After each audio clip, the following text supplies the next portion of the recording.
And it is main event time here for the finale of the Stars Championship Series at the Motorsports Country Club of Cincinnati.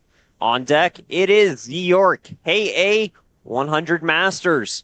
Martin Pierce is going to lead them to pole.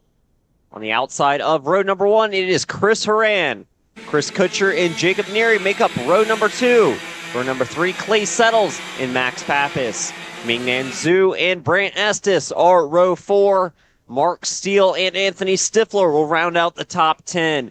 Farther on back, it is Tom Gershner and Chris Stevens on row number 6. Damian Jennings and Kevin Simonellic, row number 7. Bob Davis and Nathan Williams are row number 8. Adam Roberts and Ken Simonellic, row number 9. And rounding out your field, riding shotgun, Peter Cook and Patrick Healy. Rolling the carts towards the starting grid, we are going to get ready to take the green flag for the first time here in final event action. My name is Simon Sykes. I'm joined in the booth by Caleb Viesca. Take us to the green.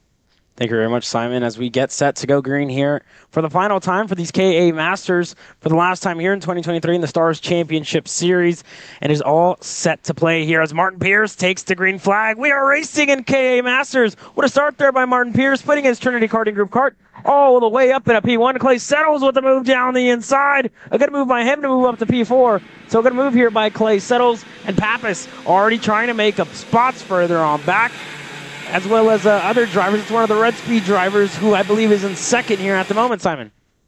And as they work towards the infield hairpin for the first time, you see on your screen Chris Horan putting the pressure on P2. Up in the front. Looks like Trinity Karting Group off to a good start. Through the S's they go. Jacob Neary there on your screen. Heading down towards the last couple of corners, 9, 10, 11th.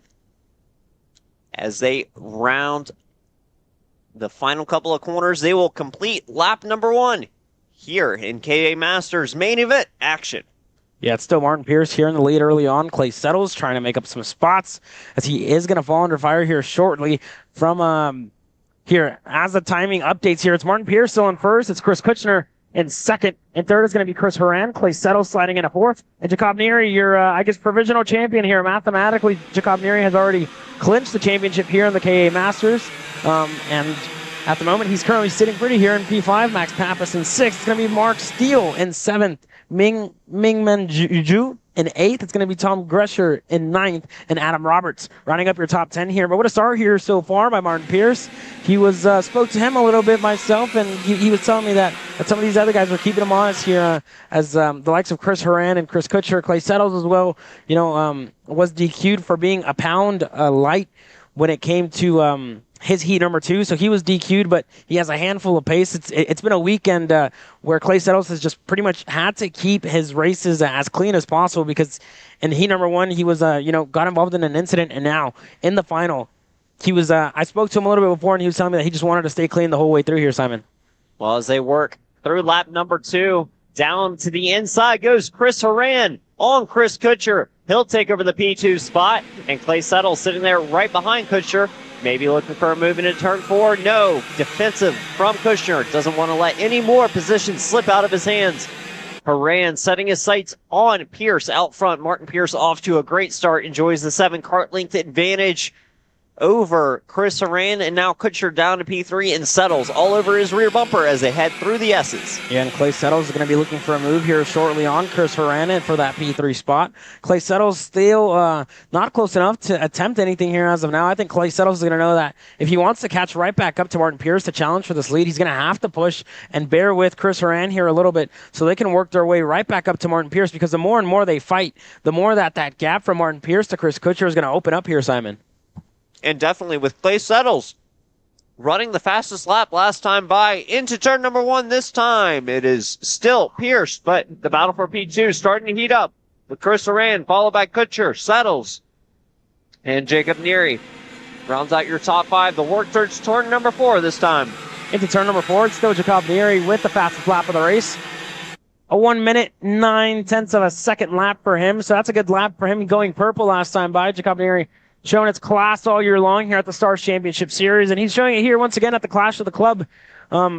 our provisional champion here for the Stars Championship Series. So a good showing for him all year long, as now he's going to work his way up to the rear bumper now of Clay Settles, who currently sits in P4, not close enough to attempt any sort of move here on Chris Kutcher as it stands, but it's still Chris Horan in second and Martin Pierce leading us away here, Simon.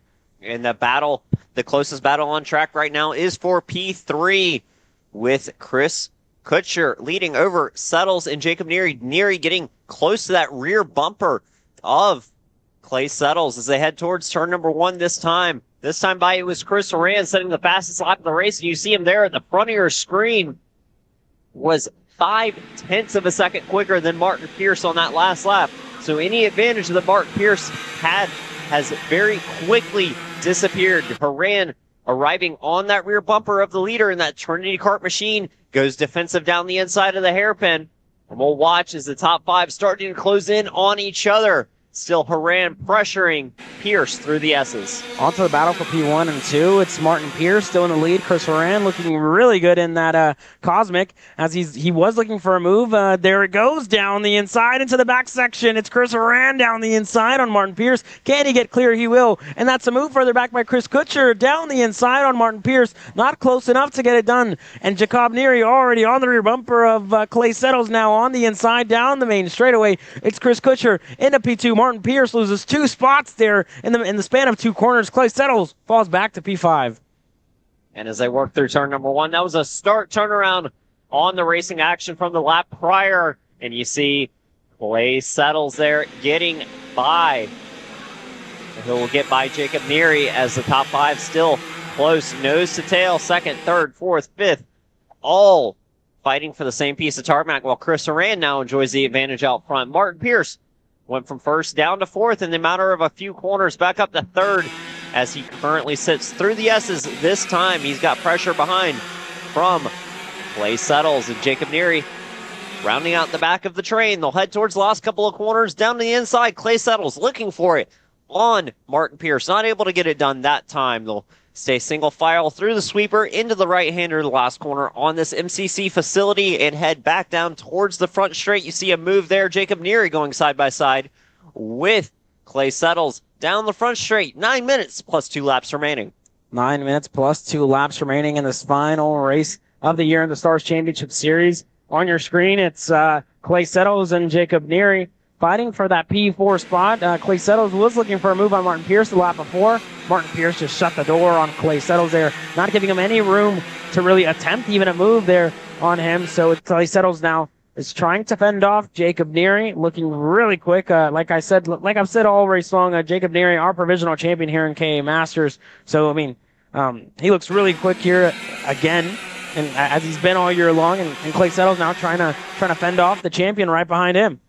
Yeah, Neary putting the pressure on to Clay Settles. Just ahead, it is Martin Pierce closing back in on that rear bumper of Chris Kutcher as they head through the last couple of corners. Horan still with a couple of kart lengths over that Red Speed OTK machine of Chris Kutcher. They'll head down the front straight. Horan enjoying the lead. He'll take a quick look back before they head through turn 1. Pierce playing with carburetor settings on his engine, tuning it up just right to take the fight to Kutcher in front of him. Out of turn number 2, headed to 4. Close is Martin Pierce. No defensive line offered from Chris Kutcher as of yet. These two will need to work together if they hope on breaking the gap that Chris Horan has established out front. Yeah, and Martin Pierce was quick out of the gates now, and it seems like new life for him in the closing stages of this race. 7 minutes to go, plus 2 laps for these, I guess you can't say boys, you can say men, because Martin Pierce here is now looking for a move on Chris Kutcher for that second spot. Not close enough. And Martin Pierce, I mean, he was telling me that he coaches his young drivers, teaches them to work together. And I don't think he's going to work together here with Chris Kutcher, as down the inside goes Martin Pierce. Up another spot, up in a P2. And like I said, new life for Martin Pierce here late in this race. Gives the tap of the helmet to Chris Kutcher. Martin Pierce felt like he was better to lead this group, and he goes to the front of the group now. He's going to chase down Chris Horan in that first spot, Simon. Recognizing that he may have had slightly more pace in that Trinity karting group, Kart Republic, than the Red Speed that he just passed. Chris Kutcher not able to run down the gap that Chris Horan has built. Mark Pierce wants to take his turn at leading this group, see if he can drag them back towards the leader Just behind, you see Clay Settles and Jacob Neary still going at it. Chris Kutchner's fallen just a kart length off the back of Pierce as he's starting to display the raw speed necessary to run down your leader. Yeah, and it's still Martin Pierce here, and it seems like he's pulling away here a little bit from Chris Horan. We know that the toe down the back straightaway, down from the hill is really strong around this place, and you can see it there little by little as Chris Kutcher is able to close down that gap a little bit to Martin Pierce. The fastest lap of the race, though, belongs to Clay Settles, the jabroni, with a 1 minute and 7/10. A good lap by him, so very, very good by Clay Settles. And now side-by-side action. Chris Kutcher going to try to send it down the inside on Martin Pierce. Gets it done. So Chris Kutcher now clear from Martin Pierce. Martin Pierce possibly having an issue there looking down at his engine, playing with some settings. He was cleared entirely before the entrance to turn number 1, so not sure if he's struggling a little bit with an air-fuel ratio inside that carburetor or what an issue may possibly be. You see him pull out a line there, again playing with his carburetor down on his right-hand side on the front of the engine, trying to get it dialed in here. He's going to need it perfect if they want to break into the 1.1 second gap that Chris Horan has built over this field. Second, third, fourth, fifth, nose to tail, it is Kutchner over Pierce, Settles, and Neary for this second through fourth group. And we'll see a move down to the inside. Settles on Pierce. We'll get that one done. So now it's Kutchner and then Settles, then Pierce. Pierce still having issues with that carburetor, not getting quite the pull he wants off of the final corner. So struggling to find pace for Martin Pierce here with 4.5 minutes plus 2 laps remaining. And Neary in fifth, looking for a move here on Pierce. Not close enough to get it done for Neary. It seemed like he was going to try and do it down the back straightaway. It seemed like a little bit of a half move there, and he's going to go now. Down the inside, not close enough. It's still side by side in between Neary. Oh, and he gets the grass there during the apex, clips the grass there, and it seems like he just got a little bit loose. So now Neary with a handful of work to do to make up time to Martin Pierce in 4th, as Pierce continuing to mess with that carburetor. I mean, what could be wrong for him here, Simon? I mean, it could be could have an air-fuel ratio not mixed properly, or it could be other issues on the engine that he's trying to solve by playing with the carburetor. Either way, definite issues for Pierce as we watch Settles go down the inside of Kutchner. He'll take over P2.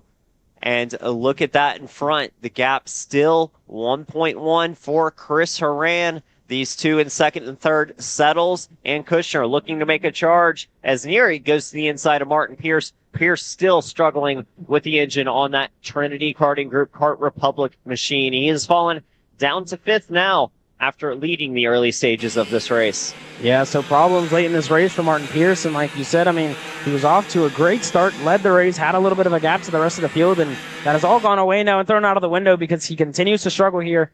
But for Clay Settles, I mean, it was a slow start for him, and now he's continued to work his way up the field, now up in a second, and closing that gap to Chris Horan in first. Little by little, Chris Horan is going to catch some lap traffic here coming up to this to the back straightaway, but it's still Clay Settles, chasing down Chris Horan in that second spot, and Clay Settles the fastest man on track here as it stands.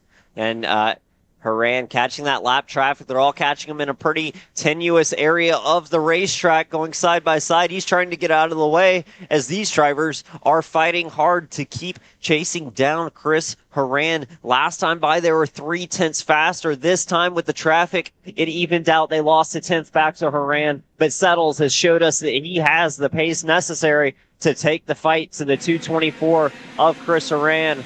Horan has done an excellent job so far in this race, but the fight is not over yet. Kutchner, Settles on the way. Neary there in the background as well. So second, third, fourth, and then Pierce, who is evidently struggling with the motor on that machine, looking down at it every straightaway, hoping that he finds a way to solve his issues. But up over the hill, still it is Settles and Kutchner trying to work together, trying to bring that gap back down. We'll check back on what the gap is this time, but 2 minutes plus 2 laps remaining. Horan, still your leader.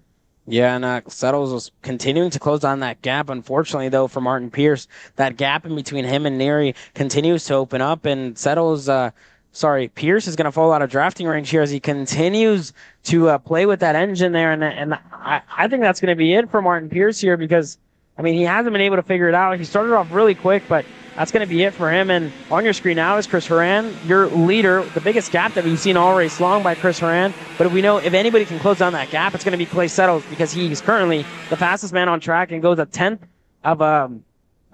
quicker than Chris Horan, who is ahead. So that gap continuing to close down, and I think Chris Horan knows it as well. Chris Horan looked over his shoulder last time by, and he saw Clay Settles already closing on that gap, and Martin Pierce there. Unfortunate day for him, and an unfortunate way to end his weekend. I mean, already falling out of drafting range from the drivers ahead, already in the last section, and Martin Pierce not even close enough to get a draft anymore, Simon. Well, now the scene has arrived on the back of Chris Horan. Settles within drafting range. It's right around 3/4 of a second to a second where you start to get that effect, and he has closed it down to a half second across the line. It was 5/10, and he was a half second quicker than Chris Horan on that last lap. It was a 1 minute 0.7 for Settles, a 1:01.2 for Horan. So Horan has the cavalry coming towards him as they head towards the infield hairpin. Settles there, getting to the rear bumper. Kushner just a few car lengths back with Jacob Neary on his rear bumper as well. Through the S's now, Horan still your leader.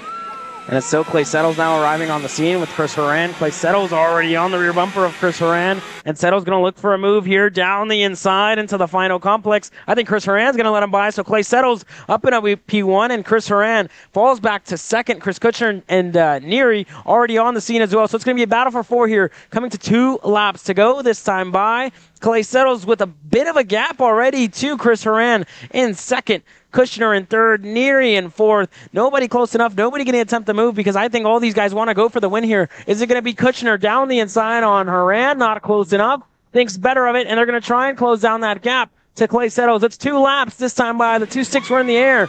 And for Clay Settles, it's a dream finish of this race after a little bit of a slow start for him early on in this race. So it's still Clay Settles in the lead with that gap continuing to open up to Horan. I think Horan is just holding up that group of Kushner and Neary. And Kushner and Neary, I think they have to realize that, and they're going to have to go here at some point. And I think issues for Horan, because he is letting them by. He knows he doesn't have the pace to fight here with Clay Settles. So it's going to be Horan, Kushner, and Neary in P2 and P3, and that just gave the gap to Clay Settles.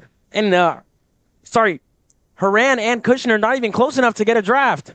And Settles enjoying the early advantage that he has built up right after that pass. Kushner and Neary, the ones in the back, and you see, just like Martin Pierce, Chris Horan having issues playing with that carburetor down the straight. It is white flag in the air. We're on the last lap for KA Masters. Horan, issues. Another driver struggling. Defensive for Kushner. Neary trying to find a way by. Clay Settles a half second leading into this lap. The gap will continue to build if these two continue to fight, and they will. Kushner down low to defend into turn 4. Neary not close enough to make a move this time into the infield hairpin. They'll stay in line.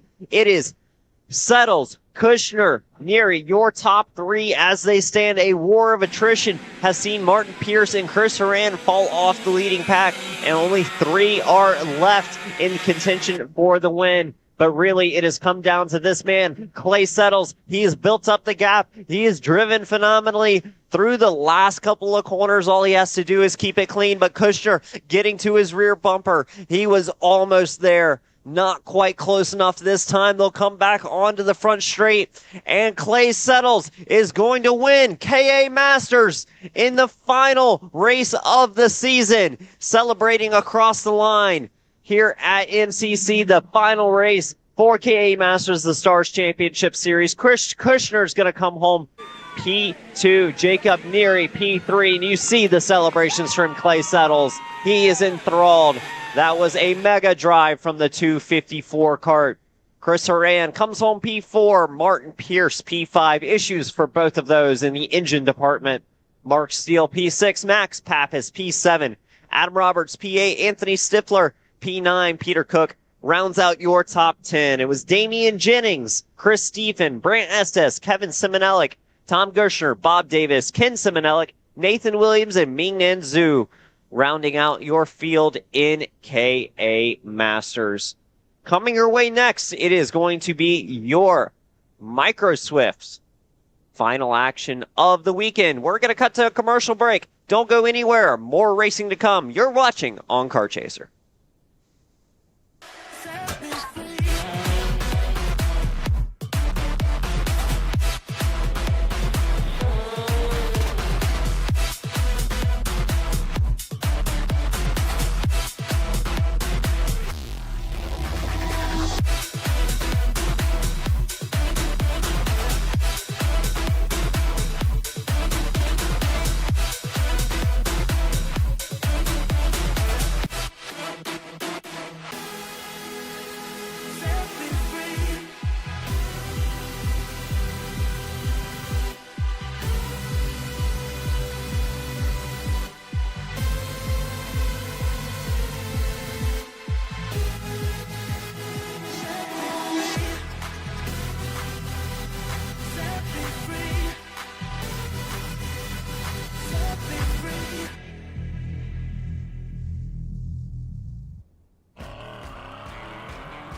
Micro Swift onto the racetrack here as we've just wrapped up our first main event of the weekend, and Micro Swift is pretty close, along with a number of championships coming into the weekend.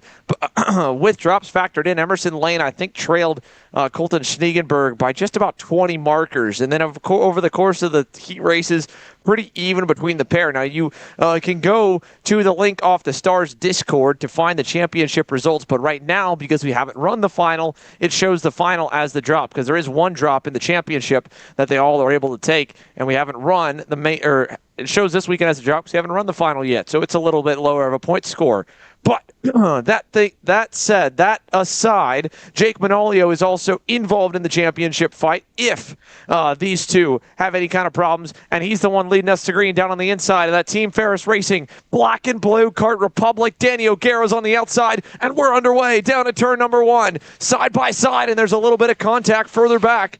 But so far, so good. Everyone's still pointed in the right direction as they come out of the second corner. It is Jake Manolio leading the way in the white helmet. Danny O'Gara second. Emerson Lane is in third. Fourth, I believe, maybe Lawrence Perriman in the 28.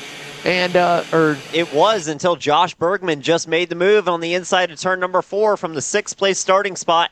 It will be Josh Bergman working his way up into the 4th place now, going side-by-side on corner exit with Danny O'Gara and Lawrence Perriman there just in the background. Up front, Emerson Lane and Jake Manolio.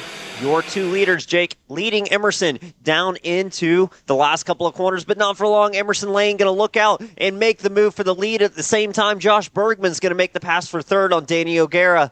So action ramping up already. Lawrence Perriman there down the inside, getting knocked around, and he will make the pass on Danny O'Gara. So a lot of racing action here on the opening lap of Micro Swift. Again, we're just getting started here with their main event, and we'll try and do our best to see what we can muster on the overall championship standings. But all things stated right now is there's a pass back by O'Gara. He'll go back in on Perriman.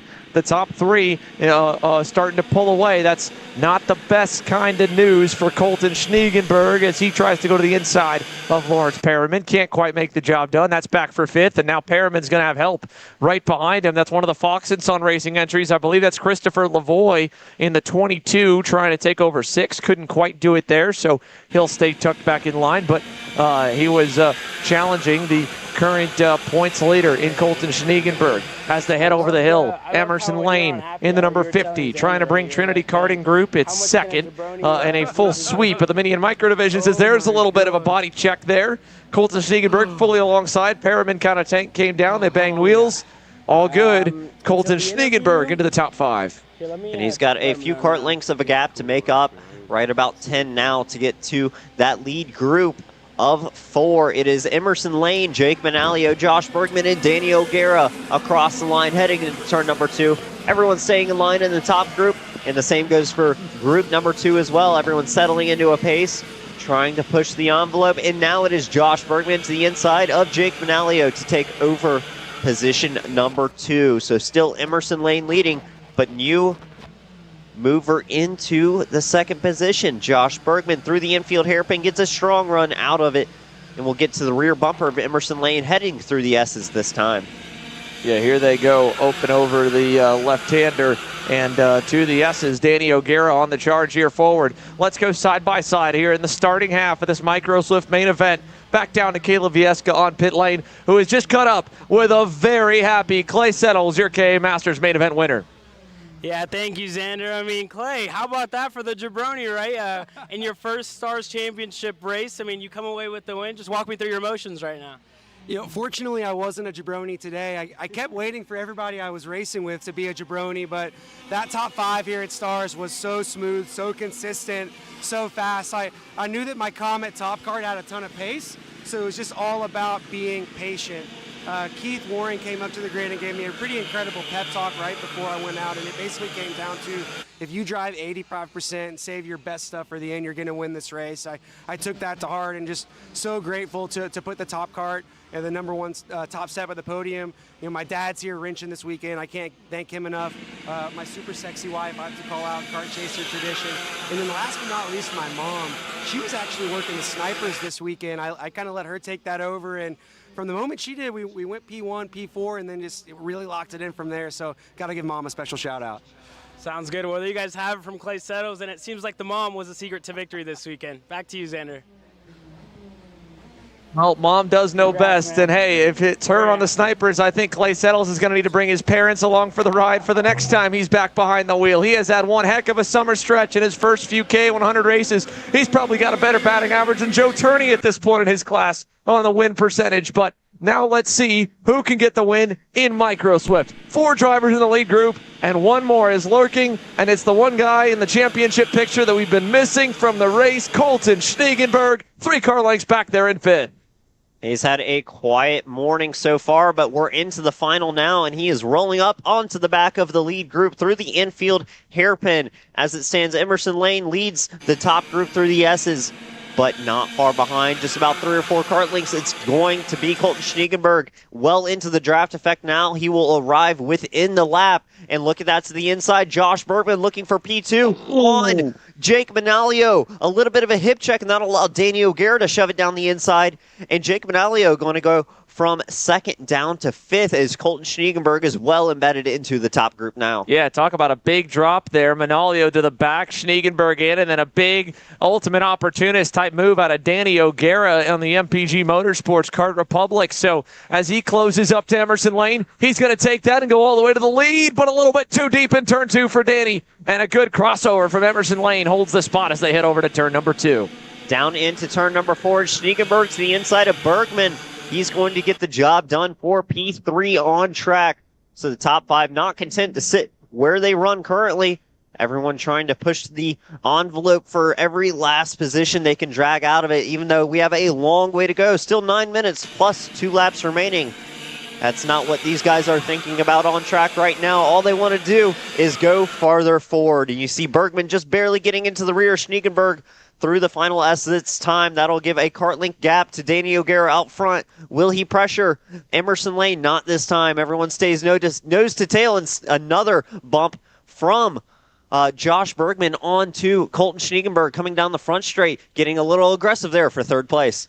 Again, don't forget, there's one more or maybe a couple more cars that could join this party if these kids continue to fight. Bergman now to the inside to retake the third spot from Schneegenberg. Lawrence Perriman, he's only about 2 seconds away from the back of this pack.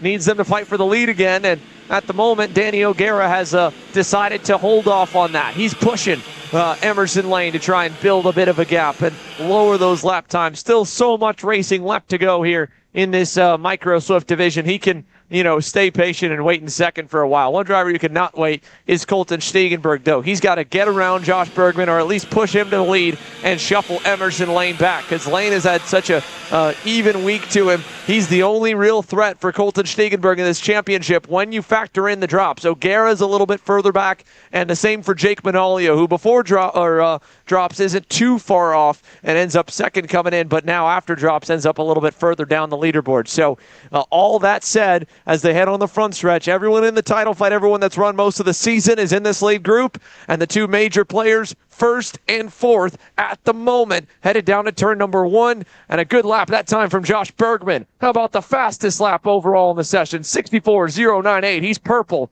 on that PK Sports Sody card. 2/10 faster than your leaders to close that gap to almost nothing. Heading into turn 4, not going to make the move this time, but he has arrived onto the rear bumper of Danny O'Gara as he comes out almost side by side with Emerson Lane. They're going to be single file into the infield hairpin. Still nose to tail within the top 5. Bergman arriving on the scene, though, and he's brought Schneegenberg and Manalio with him.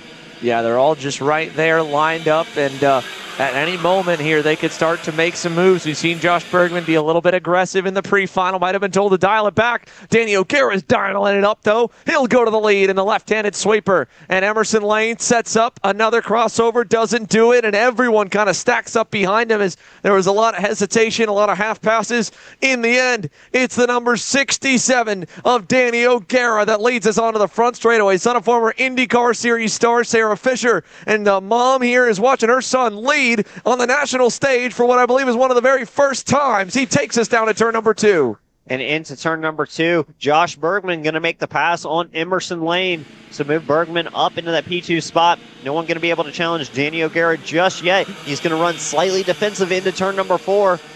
and is going to run wide just a little bit on the exit. That's going to give Bergman a nice run into the infield hairpin. He's going to stay in line, though. Still nose to tail, top 4, just under 6 minutes plus 2 laps remaining. They'll head to the S's this time. As they climb the S's now here, up and around the left-handed corner and over the crest. O'Gara a little bit wide. That bobbles open the door for Josh Bergman. Bergman going to go to the inside. He'll bring Emerson Lane with him as well. Here comes Colton Schniegenberg. He'll take third away. Now Jake Manolio's trying to get fourth. He'll get that for a split second. O'Gara is going to fight his way at least to hold on to fourth. Now it'll split that pack apart, and it's Josh Bergman who leads us down the front stretch now. Emerson Lane second. Colton Schniegenberg third. We're going to fight again for P4. Jake Manolio, not enough to get to the inside and clear. And for Danny O'Gara, it was first to fourth in a matter of seconds. That last section not treating him well, as everyone would go past except for Jake Manolio. And it wasn't for a lack of effort. He tried twice, not able to quite get the move done. Looking into turn number 4, he's going to go finally. So Danny O'Gara, last lap leader. This lap, P5, and well off the back of the lead train. He's going to bump and run on Jake Manolio. They're going to come out side by side, and this is going to give the leaders even more advantage. They're almost outside draft range now as they head up and over the S's. Bergman over Lane. They have a couple of kart links back to Schniegenberg, and then it is Danny O'Gara getting passed by Jake Manolio, and they have dropped off the back, so they're going to have to work together if they want any chance to catch these guys before the end of this race. The top 3 with a marketed advantage over 4th and 5th. Yeah, it's a decent advantage, like you said, Simon, but it's not impossible, especially if they fight it all for the lead right now. But I guarantee you everyone that is within eyesight of Emerson Lane is trying to tell him to stay on the bumper of Josh Bergman, especially if he pushes him away and makes it impossible for Colton Schniegenberg to get back around. There's still enough of a gap in the points that if one of those two drivers finishes first, the other third, it might sway the championship. So Emerson Lane versus Colton Schniegenberg, second and third is as they run. That's a little bit of a hit to the points for Schniegenberg, who came in as the leader by, I think, about 20 markers. And if, again, Josh Bergman has any influence in it, he may not think about that or care. He does no championship on his mind. He's looking to add another win in the win column here that he broke into back in June of this year. So one driver in the top 3, no championship implications. The other 2, the drivers with the championship implications with 3.5 minutes to go. And Emerson Lane has been pushing Josh Bergman every single straightaway in a desperate attempt to get away from Schniegenberg, but Schniegenberg still in draft range. That number 16 machine lurking in the background. We'll head past the start line, 3 minutes plus 2 laps remaining, and it is about 4 kart lengths separating Lane and Schniegenberg, your 2 championship contenders, out of turn 2 this time. Schniegenberg with a good run. The top 3 back nose to tail. And down the inside into turn number 4, Emerson Lane this time deciding he wants to lead. Will take it over from Josh Bergman. Yeah, Emerson Lane on the Trinity Karting Group Kart Republic as they run now. It's first and third for the championship contenders with 2.5 minutes to go. You can only imagine what their families and friends on the fence line and watching along at home have to be thinking. The pressure on. It'd be a first career national title for for either driver. And what's funny about both of them as well is that they live just about a mile down the road from each other in the Dallas-Fort Worth area in Texas. They've grown up against each other racing from the home racetrack in North Texas Kartways, and they've followed a similar path that's now put him on a trajectory to go head-to-head for the Stars Championship Series title. Josh Bergman, again, he is the wild card in this. What is he going to do? Could Jake Manolio and Danny O'Gara get back to them? Let's check the margin. That time by, Emerson Lane clocked a 64 flat. It was a 63.9 for Jake Manolio. A small improvement, but an improvement nonetheless. And the moment they battle, that 1.3 second margin is going to go down to 0, Simon. And especially when you factor in the draft starts working about 3/4 of a second to a second out. They are just outside draft range. Any fighting at this point will let them back into the conversation, but it is still the top 3 with the advantage over 4th and 5th in your 2 championship contenders. First and third as it sits. It is Emerson Lane, Josh Bergman, and then the other contender, Colton Schniegenberg, lurking in third. Bergman not wanting to wait going down the inside to Emerson Lane. He'll take over the lead this time. And just like that, Colton Schneegenberg might have had a chance to shuffle Emerson Lane backwards, but he didn't get a good enough launch coming out of the S's to follow Bergman through. Bergman wanted some help. You saw him tap his helmet, but Colton Schneegenberg was too far backwards from him. A minute 20 plus 2 laps to go. This race is going to come down to the wire. That single pass for the lead has now cut a couple tenths off the gap back to Jake Manolio and Danny O'Gara. They're now only 1.1 seconds away, and they are inching closer to the leaders. Another lap or two, maybe just another couple corners, and they'll be there. We'll be back up to a 5-car party for the win here with 40 seconds remaining on the clock. It's anyone's guess how this one turns out. Let's see what they look like down to the red 171 hairpin. For now, no change. Josh Bergman leads us over to the S's. And Xander, you said it was a 1.1 second advantage from the lead back to Jake Manalio. From the last kart in line, which is currently Schneegenberg, it was only 8 tenths. So they are closing in on draft range. Time ticking down. We may hit the marker this time. We'll have to see if it's 3 or 2 to go. Maybe 2 to go this time by. So time is of the essence for the drivers in 4th and 5th. But the championship battle up in 2nd and 3rd right now. Lane over Schneegenberg. They are nose to tail on track, fighting it out for the championship as Bergman leads across the line. Sticks are in the air. 2 to go this time by. 2 laps to go. Time to dance, boys and girls. Josh Bergman went low on the straightaway. He left the door open in turn 2. Emerson Lane didn't go, and the fact that they didn't pass last time bought them some more time to keep Jake Manolio and Danny O'Gara out of contention for now. That gap did not close at all. Stays at 8 tenths from the pack and 1.1 from the lead. Down to the red 171 corner. They're not close enough for anything to happen here either. Josh Bergman doing a great job out of Miami, Florida, trying to get himself another national win. Forget the championship. Forget what everybody else is racing for. He's racing for that big trophy on the top step of the podium with a lap and a half to go. Lane's got to run, though. Here they come over the crest. Emerson Lane looking to the inside for the lead with Schneegenberg and trying to push him through, and he'll go underneath both of them. Colton Schneegenberg to the lead into the left-handed hairpin. And Schneegenberg holding on defensive. Emerson Lane trying to cross him over on the exit, but as Schneegenberg comes out onto the front straight, he'll see the white flag as the first driver in line. So your 2 championship contenders, 1 and 2 with 1 lap left. Schneegenberg down, low to defend. He'll set up for the corner slightly, and Emerson Lane not going to wait. He'll take the advantage. He'll press into turn number 2. The 3 of them going side by side. Emerson Lane comes out on top. It is side by side for Bergman and Schneegenberg. Schneegenberg holds on to that P2 position. He has to run down Emerson Lane here.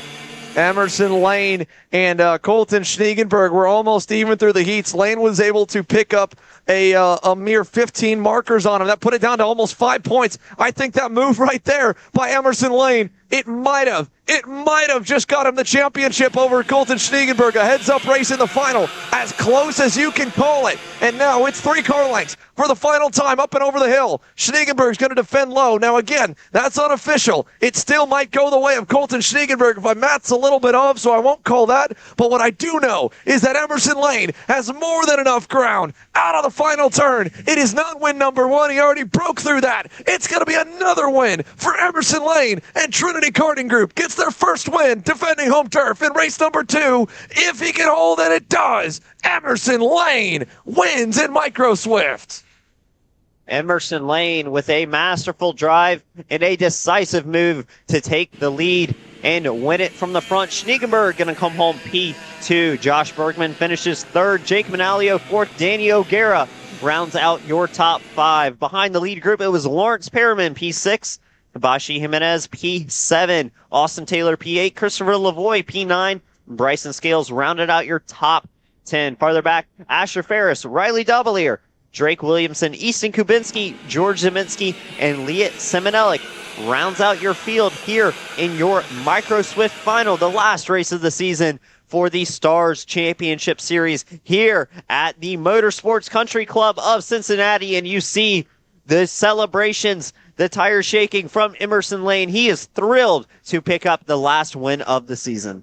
And that was, again, it's a 20-point swing from 1st to 2nd. And I'm trying to do the math here. I think either it came down to a tie or 5 markers right there for the championship title. I don't want to call it either way. I'm not 100% sure. But my goodness, we'll know when we come back from the break here. We're definitely going to have to talk to these two young kids. What a finish. What a way to end it in Microswift. It goes all the way to the wire, down to the final lap of the season. And Emerson Lane missing on the opening round. He had no mistakes available with the drop. He could not afford to have a single bad round all year from the moment he stepped foot in Newcastle, Indiana for round number 2. And that win right there, it might have just sealed the title. We'll be right back after this with more from the Motorsports Country Club of Cincinnati. Here at MPG Motorsports, our main goal is to provide the best pathway into professional motorsports for our entire team, drivers and mechanics alike.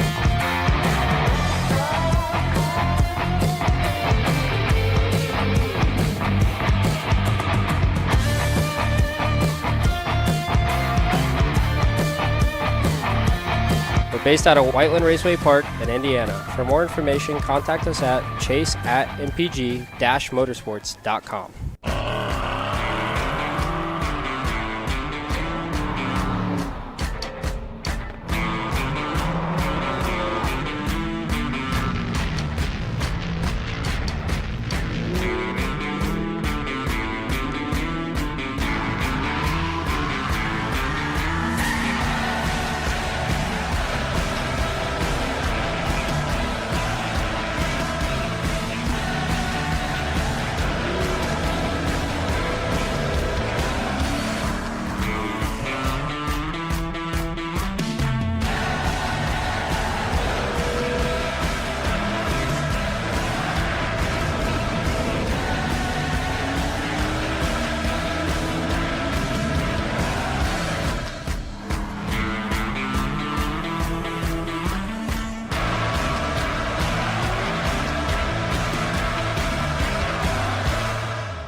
Welcome to Ohio Kart Parts, the Midwest's largest Burrell Art racing go-kart dealer.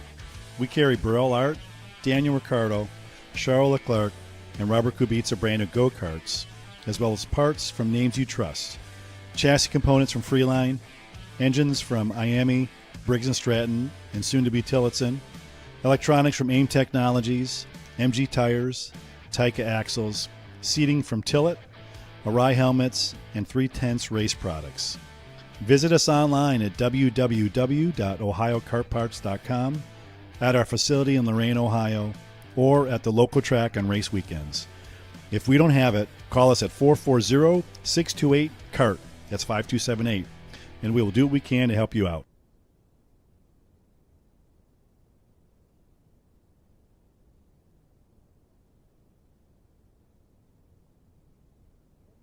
Engines coming to life now for KZ and Rock Masters. And if my math is right here, Simon, that move by Emerson Lane to win the race and pick up 20 points when he came in trailing by 15 was enough to win the championship by 5. Provisionally, they still have to go through penalties, go through tech, but if everything goes and ends the way it ended on the racetrack in the last lap of the last race of the season, it decides the title. You could not possibly ask for a better way to close the season than a championship decider coming down to P1 and P2 on track in the last race of the season. A masterful drive from Emerson Lane, a strong drive as well from Colton Schniegenberg.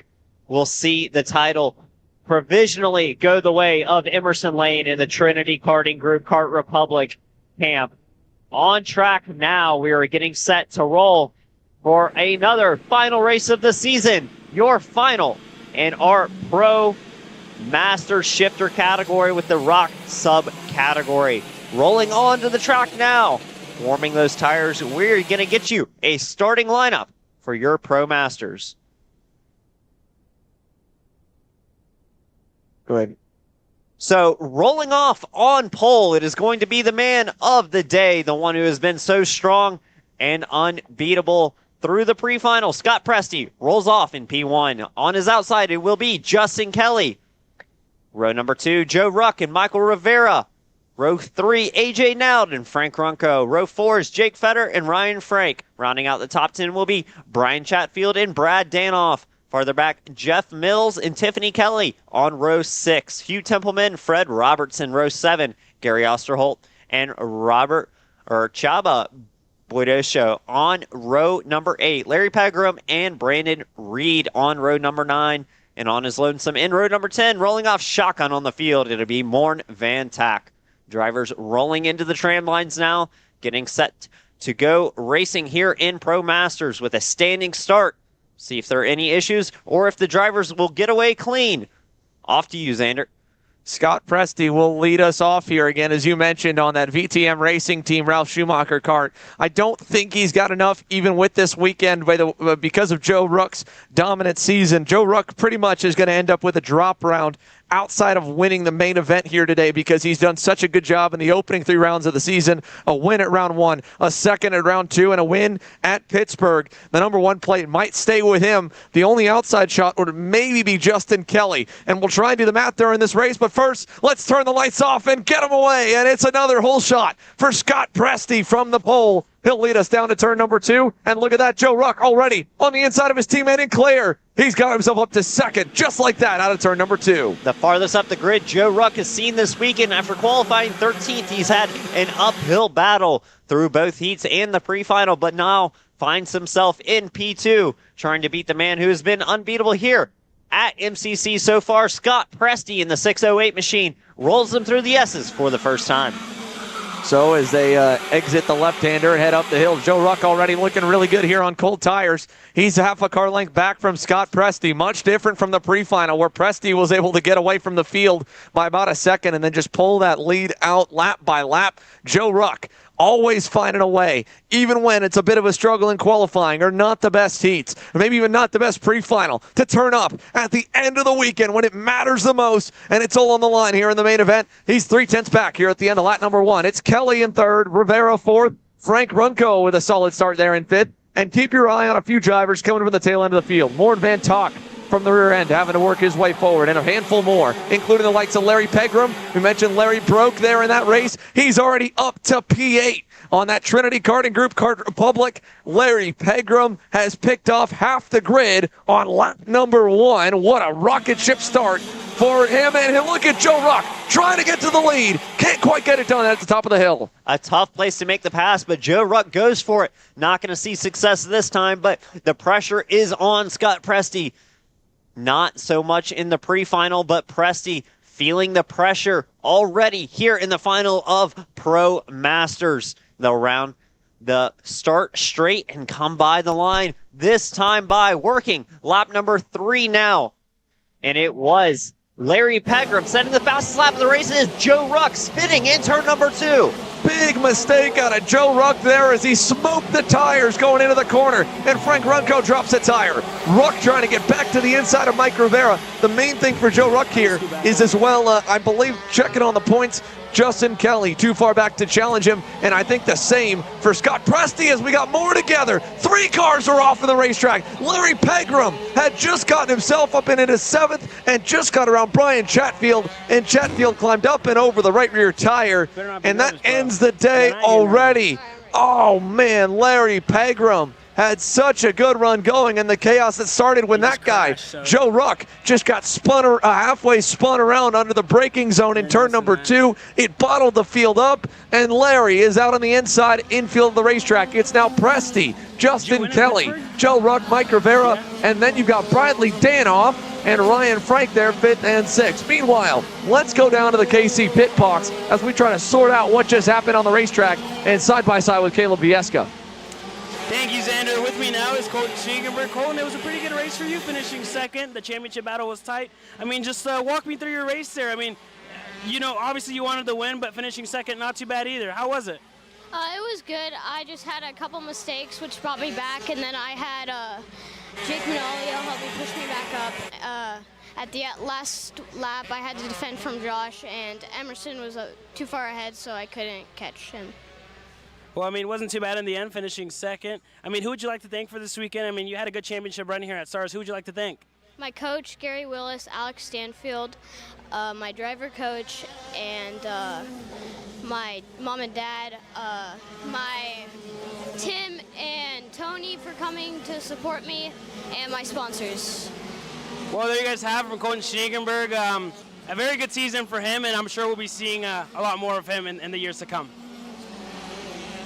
Got his first career win in the Stars Championship Series back at Pittsburgh. And, of course, Colton Schneegenberg, such a good season for him and a great run all the way to the end. Ends up P2 on the day here provisionally while Tech continues to roll. While we were away, there was more side-by-side action. Joe Ruck's gotten his way back up to second around Justin Kelly, who is under heavy fire from Mike Rivera. What a run this weekend it has been for him. And if he could put it on the box in the overall, I think it might be the highest finishing rock driver in the KZ Masters class in quite some time. In fact, it might be one of the highest finishing ones in Stars Championship Series history since the inception of the overall category. To do that would be impressive. Here comes a move to try and get there.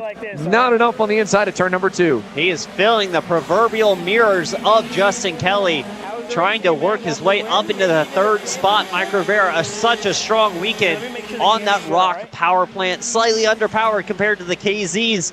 The rest of the field, most of the rest of the field is running, but he is taking the fight to the big engines, fighting Justin Kelly on track for P3. They'll head through the S's, up and over the hill this time, and the pressure is on Justin Kelly, having to defend just slightly away from Mike Rivera. Joe Ruck making his way back up to P2 like you mentioned, but the spin in turn 2 cost him a lot of time, even getting back up to that second position. He went from on the bumper of Scott Presti to 4 seconds back now. So Scott Presti checking out up front the battle for P3 and P4. Well, while unfortunately Larry Pegram went out and Trinity Karting Group's bullet in the gun in KZ Masters is done, the kid in micro, Emerson Lane. It was a tryout weekend for him in Newcastle at round 2, then committed to the rest of the season, and he ends the season with a win here that might have just got him the title. He's standing by with Caleb on the pit box. All right, thank you, Xander. I mean, here with me, Emerson Lane. Emerson, a great victory for you. Maybe even, I guess, sealing up the title fight in between you and Colton. I mean, how does it feel? It feels great. I mean, you did a great job, got the race victory. Who would you like to thank for this win? I want to thank my dad, my mom, Daniel Walcher, TKG, Sean Bailiff, Mrs. Bailiff for giving me all the popcorn I want. Well, there you guys have it from Emerson Lane. It was a great race win for you. Congrats. And I think you may have gotten the championship. I'm not sure. I'm not going to call it either. But I think you may have sealed it up. So congrats to you and congrats to the whole Trinity Karting Group team. Back to you guys. Thanks, Caleb. Let's go back to what we're watching here. Nothing's changed just yet, but Mike Rivera is still applying a ton of pressure to Justin Kelly for that third spot. The movers up the order here. We talked about Larry Pegram starting from the back, and he was making up a lot of time before he went out. Another driver on the move. You got to go way back to find it here as the field spread apart. Back in the 9th spot on that gray and black machine, the number 668 of Morn Van Tok has climbed his way into the top 10 after crashing out of the pre-final. On by, there goes Jake Fetter. He was in 6th. Brad Danoff and then Jeff Mills, and there he is. Morn Van Tok, captain of the VTM Racing Engines team, has climbed his way from the back of the grid now up and into 9th, and he's not slowing down just yet. He's got 2 more Marinellos in his sights there for 6 and 7. Yeah, and that will be Jeff Mills and Brad Danoff in front of him there on your screen now, heading down the front straight. We're now working lap number 9. There are 7 minutes plus 2 laps remaining in this final. Plenty of action still to come. And the story is whether Michael Rivera can put his rock power plant up on the box. We'll see him work through turn number 4 this time. Heading towards the infield hairpin. Still Presti with the advantage, enjoying a 4-second lead over his competition. Very similar to what we saw in the pre-final, but behind that it has been chaos. Joe Ruck kicked the first domino to fall when he had a half spin in turn 2, resulting in a couple drivers behind him, Frank Runco and Larry Pegram's attrition from this race. So the action was kicked off early, and it continues to roll across the line this time. Here they go down through turns 1 and 2. We're just about halfway in and halfway home to this KZ Master Final. And while we've been focusing on the fight for third, your update on everybody else on the racetrack here. It looked like Joe Ruck early on might have had the pace to run with Scott Presti. Then he had that mistake in turn 2. Locked up, dropped the right rear off the racetrack, and it spun him a half spin. He was able to keep it going. He still runs in second. But again, your leader is already out of view. He's just there at the top of the screen going over the hill on that red and white Ralph Schumacher kart. Scott Presti, what a dominant run. 4.5 seconds and counting as he just hit the fastest lap of the session last time by at a 54.9. 2/10 better than anybody else on the racetrack here. Ruck at a 55.1. Kelly a 55.1. Scott Presti is in another zip code right now. He's been that way since the drop of the green flag this morning, and he's really been that way since the drop of the green yesterday afternoon in the very first heat race. What a performance. It's not over yet. He's got to take it all the way home, but it's 5.5 minutes to go and no signs of slowing down for the VTM Racing Team driver. He just went faster again last time by. And there might have been a move. We'll have to check back. The fight has been for P3 and P4, those two on track. It was Michael Rivera heading towards Justin Kelly, and it looks as if he has gotten around the 686 machine of Justin Kelly. So Mike Rivera in the subcategory leading that now onto the overall podium, provisionally now sitting in P3. Joe Ruck just in front of him on track. What a run for Mike Rivera. Man, oh man, has he had a heck of a weekend here on the GFC karting machine. I mean, he has just been absolutely phenomenal on that rock package, and now into third on the overall, and a win pretty much here if he just brings it home in the subcategory rock class to finish the season, and what should clinch him an easy championship in it as well. It might even put him into the championship top 5 in the overall category. Just so impressive. You know what? And I don't think he's done either. His pace, he's been chasing down Joe Ruck. We'll see if he can make a move on the championship leader and provisional winner of the overall category. What a story that would be for Mike Rivera. Oh, man, it'd be amazing. And he's such a gentleman in the paddock. He's so well respected and so well liked by so many of his competitors. I love to tell this story, and I think I've told it at a couple of Stars races before, but a few years ago at the Florida Winter Tour, he was running around mid-grid overall on the weekend, maybe in the low teens, cracking the top 10. And it was an alternate race, whether you wanted to gamble on wets or slicks. He did the opposite of the field, drove through the grid, and won. And by the time he came into the scale line after taking a slow parade lap, the whole field was in the scale line,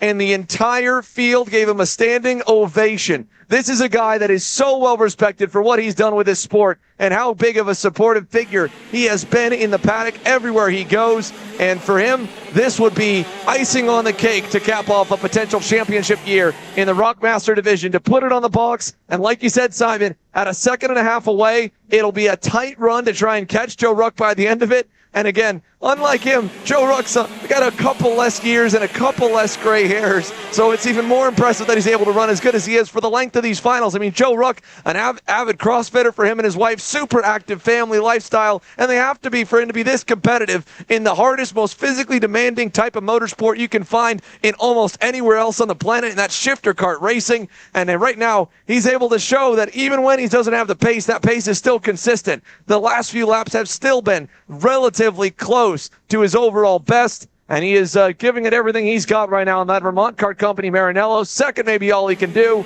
but it'll still be more than enough to clinch sealing and keeping that number 1 plate on his go-kart for 2024. And it certainly looks good. That number 1 plate coming around the track, bright and shiny. The number 1, the coveted number, run by the champions of the series. Joe Ruck with it on his kart this year will run with it on his kart next year as well. All he has to do is nothing anymore. He just needs to finish sitting in P2. He's 5.5 seconds behind the overall leader, Scott Presti, but it doesn't matter for Joe Ruck. This will be enough to clinch and win the championship. There he is out of the final corner. We've got 2 minutes plus 2 laps remaining in this Pro Masters final.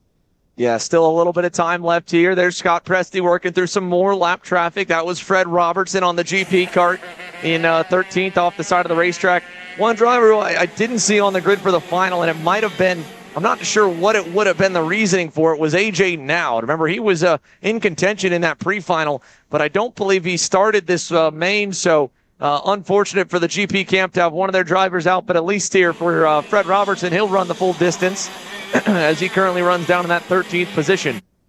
1.5 minutes to go, though, here as they all crest the hill. There goes your leader. There's the lap traffic of Fred Robertson. There is the man in second, Joe Ruck there. And is looking down the board here. Not too much battling going on through the rest of the pack. Actually, Check that. Go back to 7th, 8th, and 9th, mainly 8th and 9th. Brad Danoff on that Vermont Kart Company Marinello has started to fade a little bit, and only 7/10 back from him is Morn Van Tok. There's a look. This is the tightest fight we've got right now. Just a half second between the two of them. Morn is not done. The engine builder and a busy 7-week stretch kicked off here. It'll at least be a nice ending to the weekend to run all the laps and to drive from the back of the grid here into the top 10 safely. Yeah, from dead last shotgun on the field all the way up inside the top 10 now, putting the pressure on to Brad Danoff. We'll see as they come through turn number 2. He gets close and runs a little bit wide, but still the pressure is there. With only 30 seconds left on the clock, plus the 2 bonus laps, time is ticking away. Here they come out of the back turn number 4-5 complex. There you can see the timer at the top, down to 20 seconds plus 2 laps to go. And when you're at that point and you're, let's say, in Bradley Danoff's position, it's so hard to stay motivated. You're watching drivers in front of you drive away. You got no rabbit to chase. Morn Van Tok, it's so much easier to have that motivation and drive and the adrenaline to push yourself to try and get one more spot before the end of it all. There he is on the inside. 4-7th, still there. Left-handed hairpin, not going to get it. He'll run him tight here, trying to crossover move, get him. Not going to happen. Danoff pinches the exit. He'll keep the spot for now. It's 3 to go as they come across the line. 3 more chances for Morn Van Tok to get around Brad Danoff and get one more position here before this one's all said and done to get up to P8. They spent the entire last section side by side. Impressive that they gave each other enough room and respect there. We'll see as they come to turn number 4 this time. No diving moves, but he is up on that rear bumper looking for a way past Brad Danoff. They'll head towards the infield hairpin this time.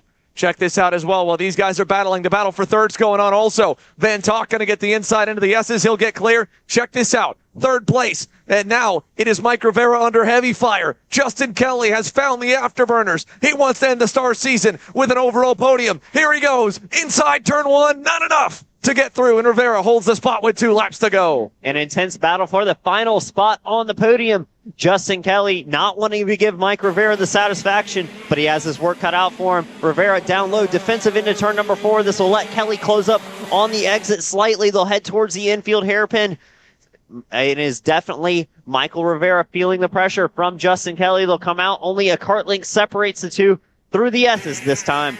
Yeah, just a little bit here. Justin Kelly, a lap and a half to try and get creative and join his teammate Joe Ruck on the podium to end the season. There's a look at the race leader coming out of the final turn. Scott Presti, a dominant run in the pre-final. He's led every lap so far. 1 lap to go. Here's the white flag waves down the front straightaway. Here comes Joe Ruck in second, and here comes that fight for third. Rivera versus Kelly. 3 car lengths separate them down to turn number 1. And Rivera giving a quick look back before he heads through turn number 1. Has the space he needs. Does not need to be defensive just yet. Has a couple of kart links back to Justin Kelly, but Kelly wants that overall podium. He's hunting for it. Rivera defensive again into turn number 4, and they will close up on the exit. Last lap, a half lap to go into the infield hairpin. This time, will we see a move?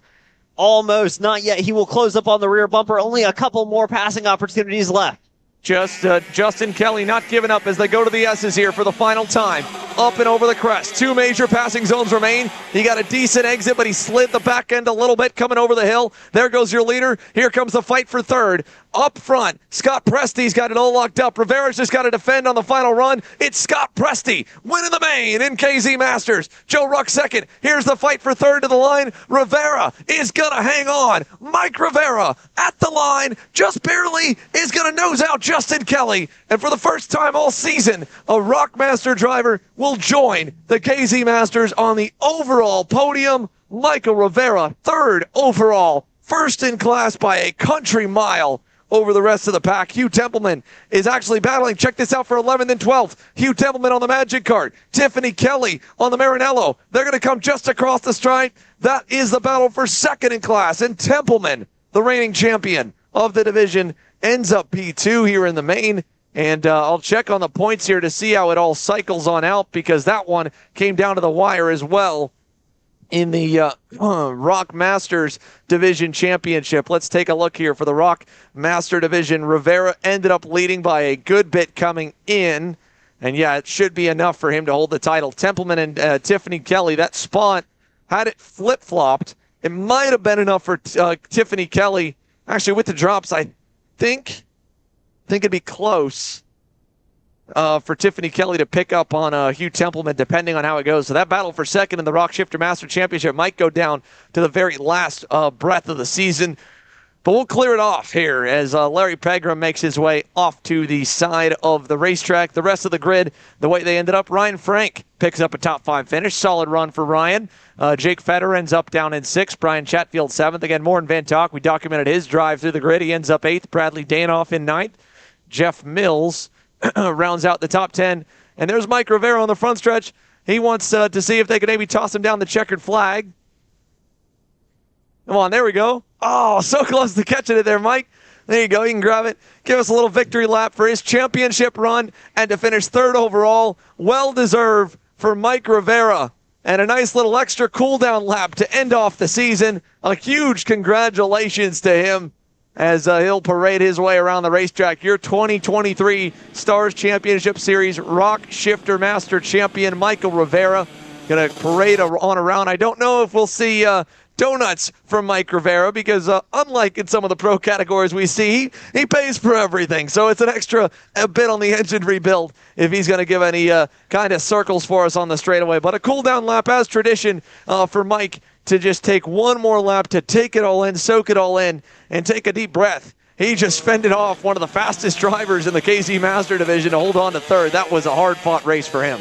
And what a drive from Mike. All weekend he's been so strong, taking the fight to these KZ engines with that Rock power plant, and to see him come away with an overall podium and take this victory lap. Just a sight to see. It makes everyone happy. I'm sure everyone's so proud of what Mike Rivera has done all season, and to cap it off so strongly in this final weekend. What a drive from Mike Rivera. Yeah, he'll make his way around over into the scale line, and when he gets clear, we'll clear the racetrack once again from group number 3 and get set for some of the youngest, fieriest, most exciting drivers on the circuit in KA Junior to put on a show. Man, have they been throwing haymakers left and right every lap. It's been so impressive to watch. They've kept it, for the most part, pretty clean up front, but there are so many kids. You take a name out of a hat of anyone starting in the top 10, and they could easily get the win here. And don't forget, Isaac Melcutt, who was out for most of the day yesterday, got a great drive with a little bit fresher rubber in that pre-final to go from dead last to 11th. He starts on the inside of that 6th row. That inside lane in the single-speed classes has been pretty critical here this weekend. He might be able to come in and play spoiler for all the drivers that have run up front so far this weekend in KA Junior. That's all coming your way next here, folks, from the Motorsports Country Club of Cincinnati.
Here we go for KA Junior. Headed on to the racetrack right now for their main event. It is 28 drivers in total, a big grid of cars, the second biggest class on the weekend. Starting on the pole, Carter, oh no, problems for one driver further back. That's Isaac Melcutt. Melcutt on the Gillard is slowing. Oh no, the 875. The motor's running, but it seems like it's completely bogged down as he's stopped. You can see the smoke coming. His hands are in the air. Isaac Melcutt trying to give it some throttle. He's got no power right now with the motor trying to go. We'll see if maybe there's something he can do, but I think that might be it for the kid that had an incredible drive from 28th to 11th in the pre-final. He's out here on the warm-up lap. A tough break instantly into the final for Isaac Malkwood. Like you said, such a strong drive, but it will all come up short here in the final. A tough break on that warm-up lap. You just hate to see it, Xander. Well, let's take everybody else at least. Now we're down to 27 here, or 28 on the grid. Sorry, 29 was Malkut in the pre-final. An even bigger drive. But Carter McMurray on the inside in the blue and yellow Timmy Tech Comp Kart. To the outside of him, Austin Olds in the MPG Kart Republic. We're green down to turn number 1. And Carter McMurray will get a good start. John Antonino Jr. side by side with Davin Roberts. That's for third. Max Weiland there in the fifth spot. And 6th with a great start here is Rowan McCurdy on the MPG KR. It's single file down to turn number 4. Carter McMurray leads here in the opening half lap. Down defensive into 4 was McMurray. He's got Olds all the way up on that rear bumper. No moves into the infield hairpin. McMurray still defensive on this opening lap. That's going to stack everyone up. And we've got a line of almost 10 karts side by side. Chaos farther back heading into the S's for the first time. Here as they come out of the left-hander and go up and over the crest. Carter McMurray leads the pack right now into the left-handed sweeper, but they are all right there behind him, waiting to pounce. Here comes Austin Olds, nearly to the inside there on the left-hand hairpin. He won't go by there. It stays in line, and it'll be McMurray leading the way down the front straightaway and on to turn number 1. Carter McMurray, he's still got the pack looking and hungry. Olds will stay in line. John Antonino Jr. will not. He goes through to third on Davin Roberts, and Rowan McCurdy fighting with Max Weiland. That's for 5th. Into turn 2, no change. Weiland holds for the moment, but they've lost some time. It's 4 drivers breaking away already. Yeah, that gave a gap out to the drivers behind, but look at that fighting at the front already. As soon as McMurray let up on his defense, Austin Olds took the opportunity, dove for the lead into turn number 4, and he'll hold it through the infield hairpin. Still a 4-driver breakaway, but now it's Austin Olds leading the train over Carter McMurray. And then it is John Antonino there in 3rd, and Davin Roberts in the 4th spot, the final driver in that lead group, just behind Roman McCurdy, trying to chase them down. Down to the left-handed sweeper here. John Antonino Jr. wants 2nd from McMurray. They're wheel-to-wheel, door-to-door. Antonino gets the spot away. And so Austin Olds is going to lead it here at the end of lap number 2. Antonino in 2nd. McMurray 3rd. Roberts 4th. McCurdy's gone to 5th, and they're still within the tow, so it could be 6th. Back in the lead group once again here with 13 minutes to go. Yep, the race is far from over. You see action there farther back in the back half of the top 10 into turn number 2. 2, 3 wide with defensive moves offered here into turn number 4 for the lead group. It's all single file. Austin Olds still leading the way over John Antonino. Carter McMurray back to 3rd, just a kart length back from the top 2 as they work through the infield hairpin. Now it is definitely 6 drivers in this front group. Yeah, here comes once again Roman McCurdy, who has kind of flown under the radar so far this weekend. The kid in 5th there on that red and white MPG Kart Republic. He's almost gotten up to the bumper of Davin Roberts now, as this will bring him even closer. Change in the lead. John Antonino Jr. on that black and orange Tesoro Raceworks CRG leads us down onto the front stretch now with a nice move for the top spot. Olds slots into 2nd. McMurray still 3rd as they head to the front straightaway. Olds wants it back. He'll bring McMurray with him. 2 cars through to the inside and 1. Antonino hanging tough on the outside lane, trying to hang on for at least 2nd. McMurray's going to give it to him. John Antonino Jr. elbows out right now. He's not giving a single inch and got a little lucky. Olds caught him a break because he could have drove him to the edge of the racetrack and put John Antonino in the grass. Well, it is obvious that both of these drivers want to lead the early stages of the race. Olds getting passed by Antonino immediately reclaims the position. Antonino wanted to hang on to it, almost lost 2, but McMurray let him slide in at the exit of turn 2. So the order remains unchanged. The top 3 now with a kart length back to Roman McCurdy now has worked his way up into this top group. Currently sits in P4 just behind Carter McMurray, heading into the left-hand sweeper. Now we see a move to the inside. That is Roman McCurdy is going to lose a spot out to Davin Roberts, and Max Weiland there still at the tail of the group. Yeah, McCurdy, they're trying to get by, not going to happen. So it's Roberts getting through, and now Antonino Jr. back to the inside. Turn 1, where he lost it a lap ago. He gets by on Olds, and Olds end up going back to 3rd. It's Carter McMurray now into 2nd as they come out of turn number 2. He splits up the 2 guys that have been more angsty to lead. Carter McMurray's been happy to push or lead, and so he might be the guy to push Antonino away from the rest of the pack here in KA Jr. But Max Weiland at the end of this group is probably a little bit worried because behind him, 2 more are coming. Landon Boer is making his way into the spotlight really for the first part of the weekend in 7th. He's bringing Patricio Gonzalez with him, and then back another half second or so is Mateo Pappas and JJ O'Neill. Down to the left-handed sweeper, let's go through. Here it is, a look to the inside by Patricio. He's going to get alongside and clear and Landon Boer for 7th, just as they were starting to make some headway on the leaders, but at least he gets the spot back, and now maybe he can lead them forward. We got a couple around over here on the infield. I think one of them might be the 894 of Jackson Deal. The other in the center of the racetrack is the 892 of JJ O'Neill. And so they were 10th and 12th last time by.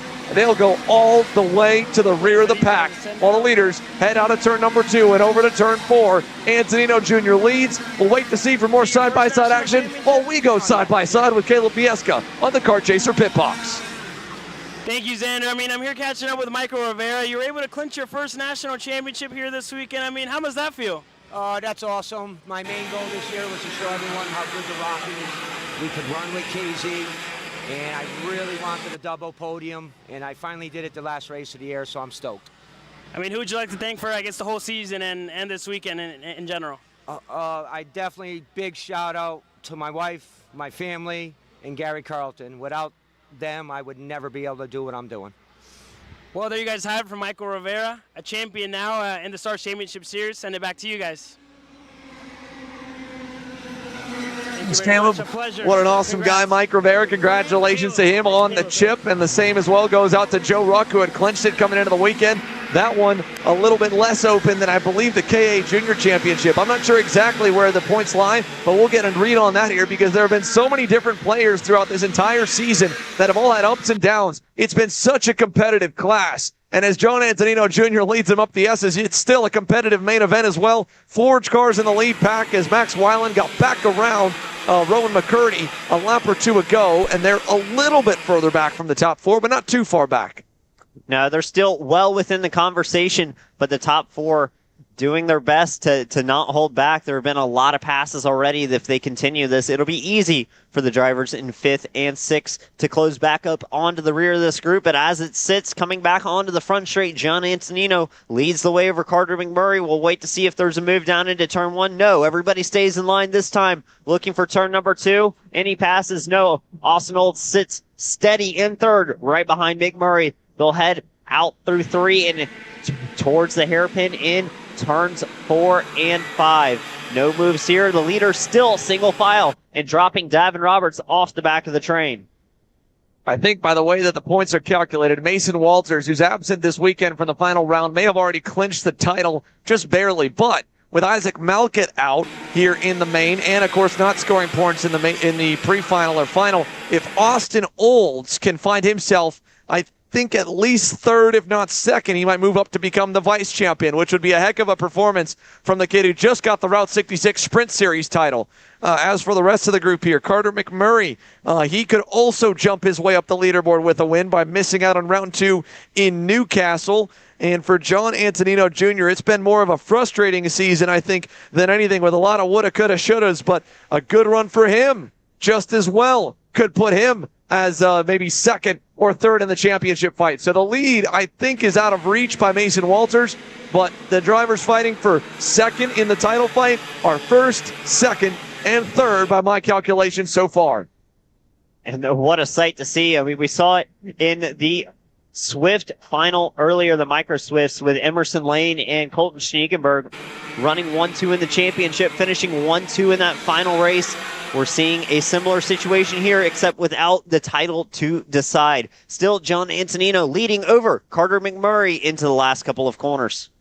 Yeah, right now things have kind of settled out again. As I mentioned earlier, Carter McMurray's had no problem pushing anyone here in this race. And by him pushing John Antonino Jr. out in front, they've slowly dropped off Max Weiland and Rowan McCurdy a couple tenths a lap. That gap now is at least a 2nd. And the next driver on the chopping block is Davin Roberts. He's now 7 to nearly 8 tenths back from the lead and already about a half second away from Austin Olds, who goes purple that time by at a 59.81.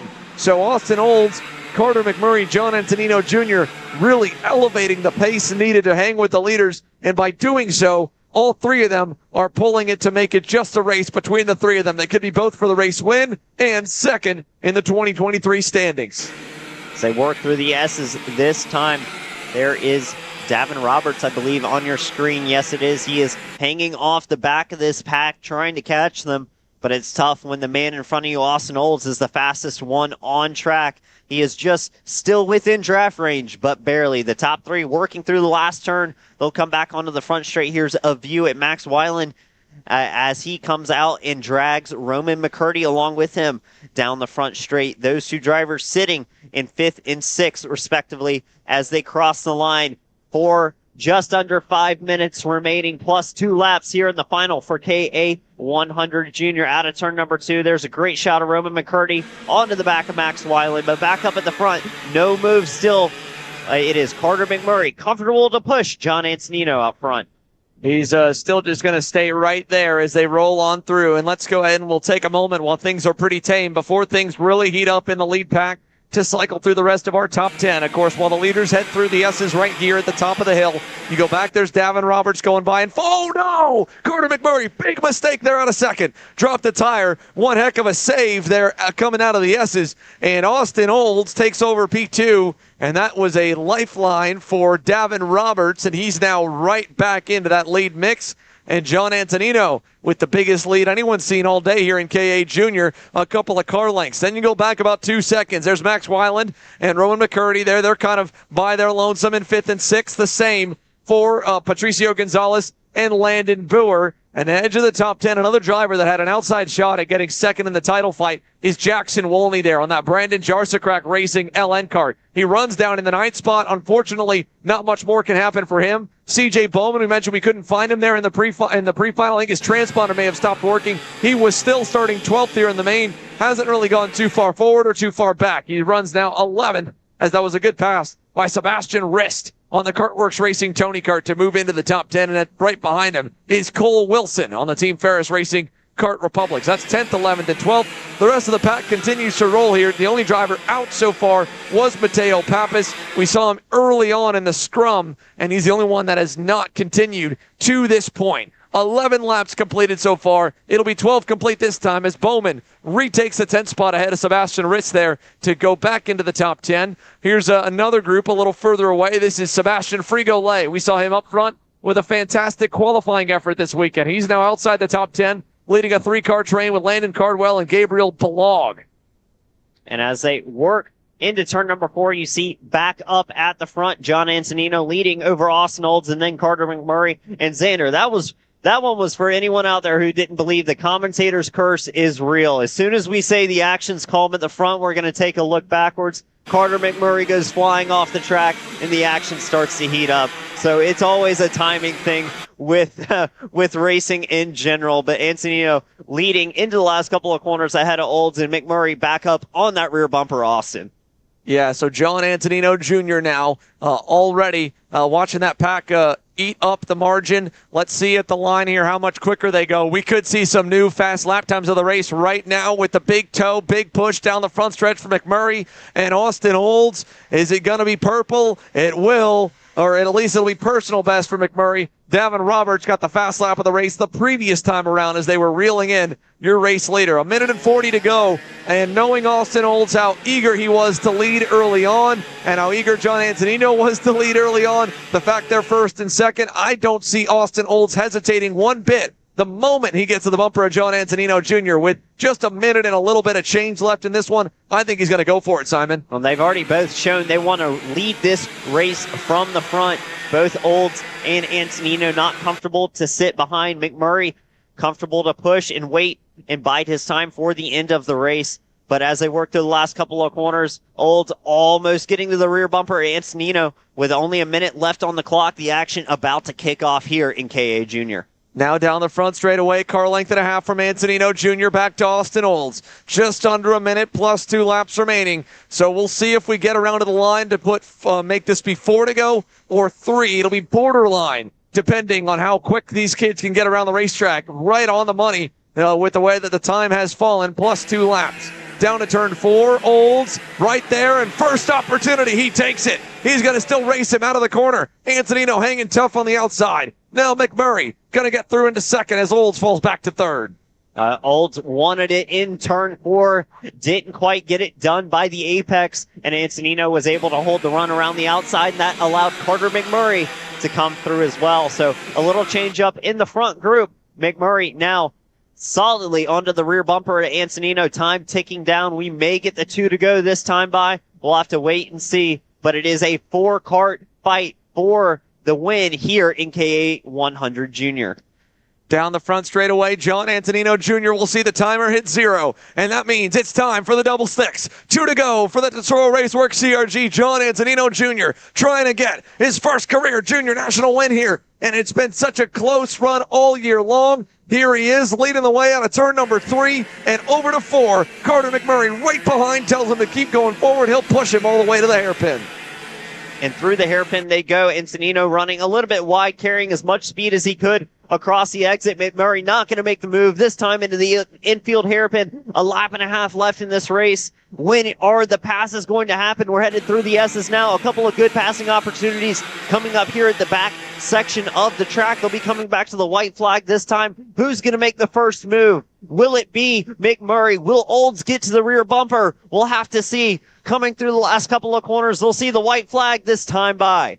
Out of the right-handed hairpin, Austin Olds trying to get his way to second. He'll get through on McMurray. McMurray's hesitation cost him. And now, John Antonino Jr. with the biggest lead he has had, even bigger than the one before. He needs these guys to fight just one more time, and he'll be in the clear. The question is, how patient is Davin Roberts, and how trusting is Austin Olds? By getting to second there, Olds, if he blocks here, I think it's probably over. Yeah, he is going to go low. Antonino is long gone. John Antonino way out in front here as they head to turn number 5. Roberts versus McMurray for third and Olds for second. Olds will open up, and that'll give him a little bit of separation as well. Antonino with a strong lead through the S's here. The battle's going to be for second, third, and fourth. Olds leading over Roberts and Carter McMurray there in P4. These 3 drivers duking it out for the edge of the podium. One more corner to go. And it is Olds down low to defend. McMurray around the outside. Davin Roberts side by side with him the last couple of corners. McMurray still holding the outside. Going to get run a little bit wide, but he's going to make it past Davin Roberts. A crossover move on the exit sees Roberts back up into P3. And across the line for the first time in his junior career, John Antonino is a race winner over Austin Olds and Davin Roberts. John Antonino Jr. ends a season of highs and lows and a roller coaster run with a win here in Cincinnati. It's Weiland in 5th, McCurdy 6th. A great attempt on that final lap to recover by Carter McMurray to try and get to second. He had to try something. Nobody else was making any moves, but he just can't get it done. And to my knowledge, I think that might have been Davin Roberts' first career podium as well. Yeah, great stuff to see the first career win and maybe a first career podium for Davin Roberts. But exciting action at the front of the field here in KA 100 Junior. Antonino able to come away with the final win of the season. It'll be Austin Olds in P2, Davin Roberts P3, Carter McMurray P4. Max Weiland rounds out your top 5.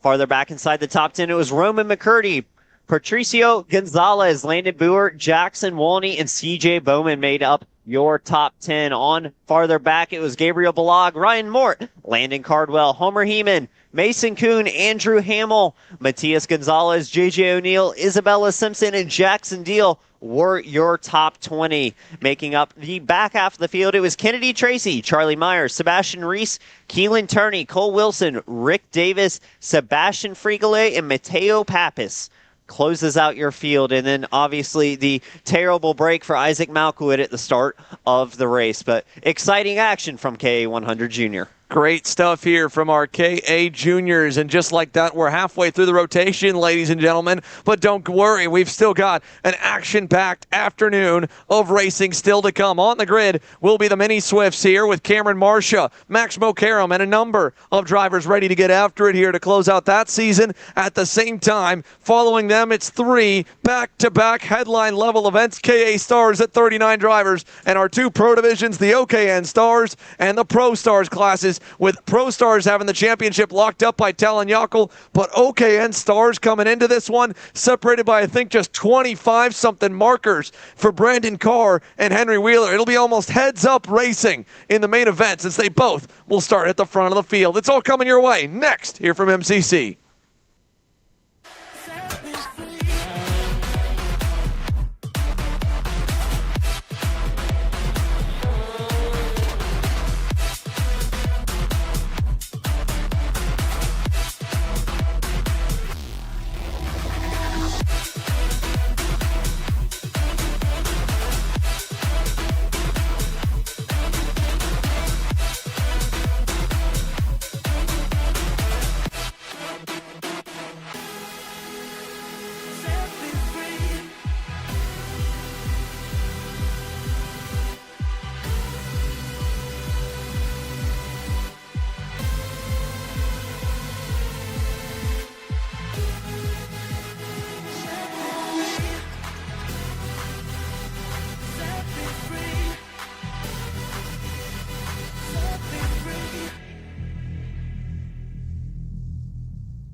Drivers heading out and onto the racetrack here in the Mini Swift Stars division as we get set to decide the third place in the championship and the race winner this weekend. Travis Pettit ended up second. Lucas Palacio ended up as your champion already. They both clinched and parked for the weekend, taking this as their drop by having 3 stellar rounds to start 2023. However, the drivers that are still involved in the fight for the championship win, or for the third place in the championship podium, Kai Mars, who will start tail end or a little bit further back, and your front row, Marco Sammet on the Brandon Jarsacrack racing machine, and Cameron Marsha on the outside in the Privateer Marsha Motorsports Nitro kart. So as they all come around here, and I'm not seeing where, if at all, Kai Mars is absent here from the main, so I don't know what the issue would be for Kai Mars on the Trinity Karting Group machine, but granted, he did have a pretty gnarly wreck, Simon. So that flip in the pre-final, he was okay, but he's out for this one. It leaves it down to Marsha versus Sammet, and we're green down to turn number 1. Sammet with a great jump from the inside lane will bring the field down into turn number 2.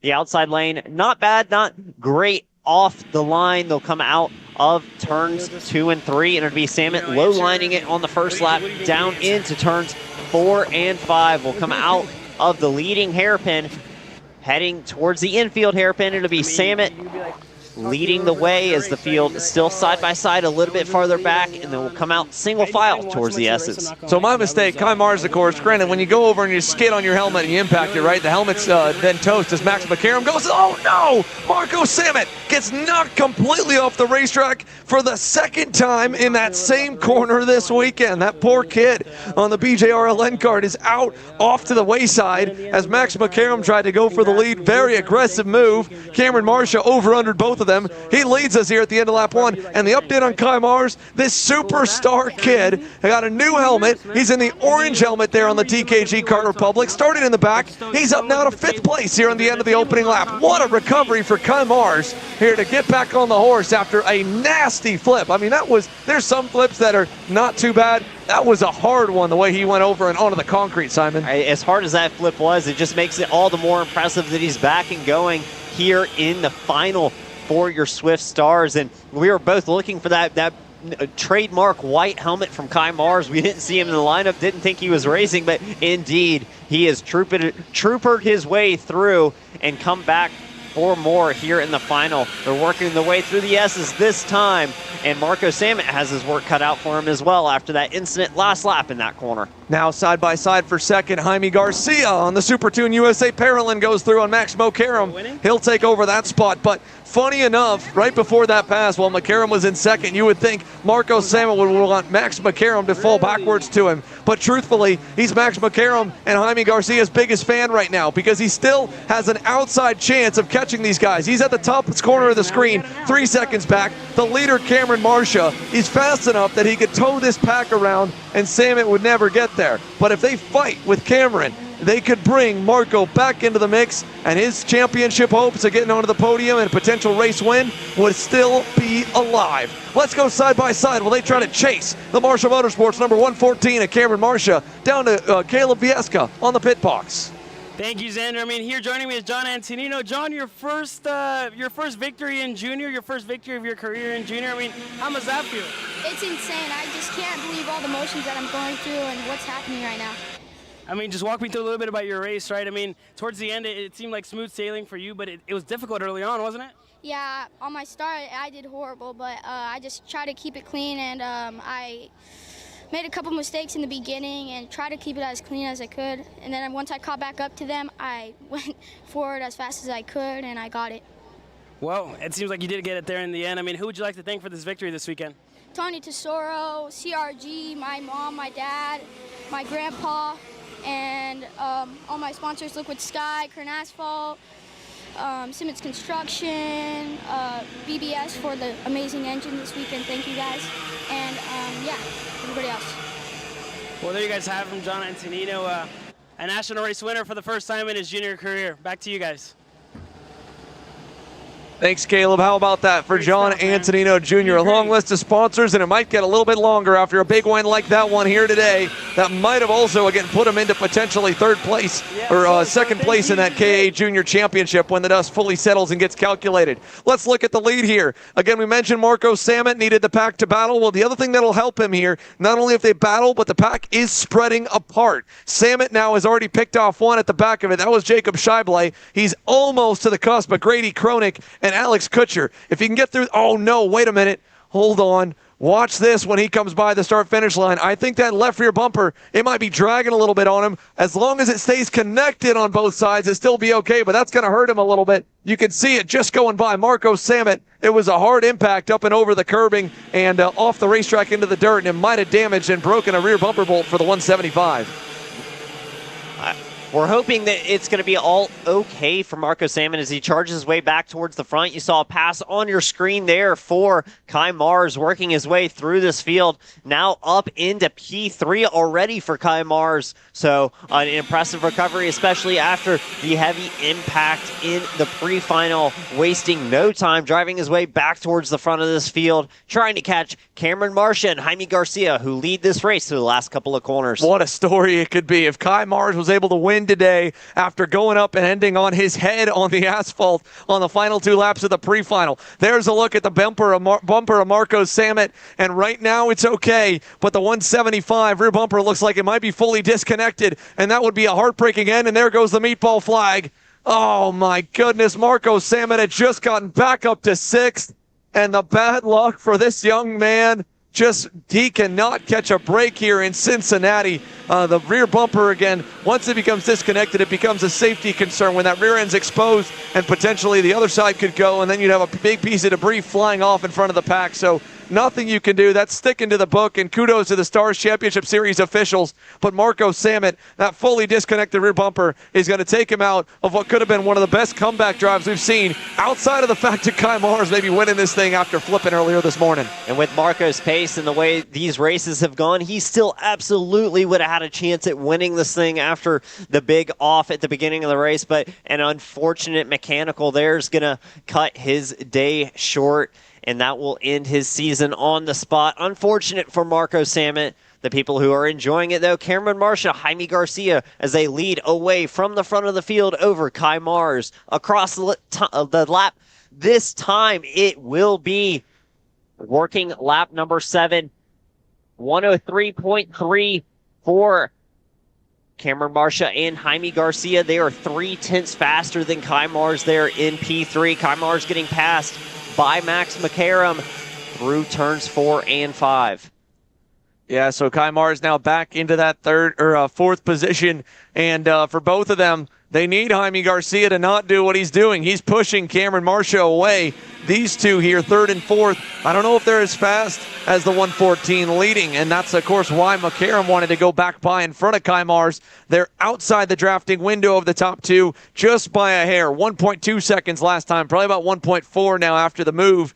So they need some shuffling at the front. They're not getting it. At the end of it, though, look who's also running right there and hanging on to these 2 drivers. Ben Gloverman on the Nitro Karts had a pretty good main event so far, a little bit higher up than where he's been to this point. He's in 5th there on the red and black colors. And then you go back to the next group. That's Alex Kutcher, along with Grady Kroenig and Jacob Scheible. And the disappointing end of the day here for Marco Samet. You just saw him top of the corner of the screen, pulling into the scale line. His weekend ends a few laps early. Yeah, unfortunate break there for Marco Samet. So we're watching the battling develop here on track. This is a little bit farther back, the 179 Alex Kutcher. This is for P6, 7, and 8 as they run. Through the infield hairpin they go. Still nose to tail farther back. You see the group in front of them, the 3 karts trying to chase down your 2 leaders. It's Max McCarrum, Kai Mars, and Ben Lieberman, 3rd, 4th, and 5th. But Cameron Marcia, Jaime Garcia, there they are on your screen, hooked up, nose to tail, taking away this race. Yeah, here they go, coming out of the final hairpin. This will be a good, accurate read of how fast Max McCarrum is. Is he able to make a dent in that 1.559 gap to the race lead? Kai Mars getting a big push from Ben Gloverman. That time by for 3rd place, another 3/10 lost. So no gain for anyone there in that 3-car pack here. They're falling further and further away. Cameron Marcia and Jaime Garcia continue to get further and further up the road here, and they're probably going to run out the clock till it hits that 2-to-go signal and then begin to dance, because by that point, at this rate, it could be a 4 to 5 second gap back to the battle for third. It certainly could be, with them working together so well. There you see him heading through the S's ahead of this group, 3rd, 4th, and 5th. They don't have the pace as it stands. Max McCarron last lap of 103.5. It was a 103.2 for both Cameron Marsh and Jaime Garcia, so still extending their advantage out to 1.9 seconds now. We'll see what it is this time across the line. It's 6 minutes plus 2 laps remaining, and right now it is a 2-kart fight for the win in Swift Stars. Nice and close there in Swift Stars here as they come down the front straightaway. Cameron Marcia and Jaime Garcia right there, 1st and 2nd. Max Mokaram, Kai Mars. I don't know what happened to Ben Gleberman that lap, but a big mistake for Ben has now cost him the draft of 3rd and 4th.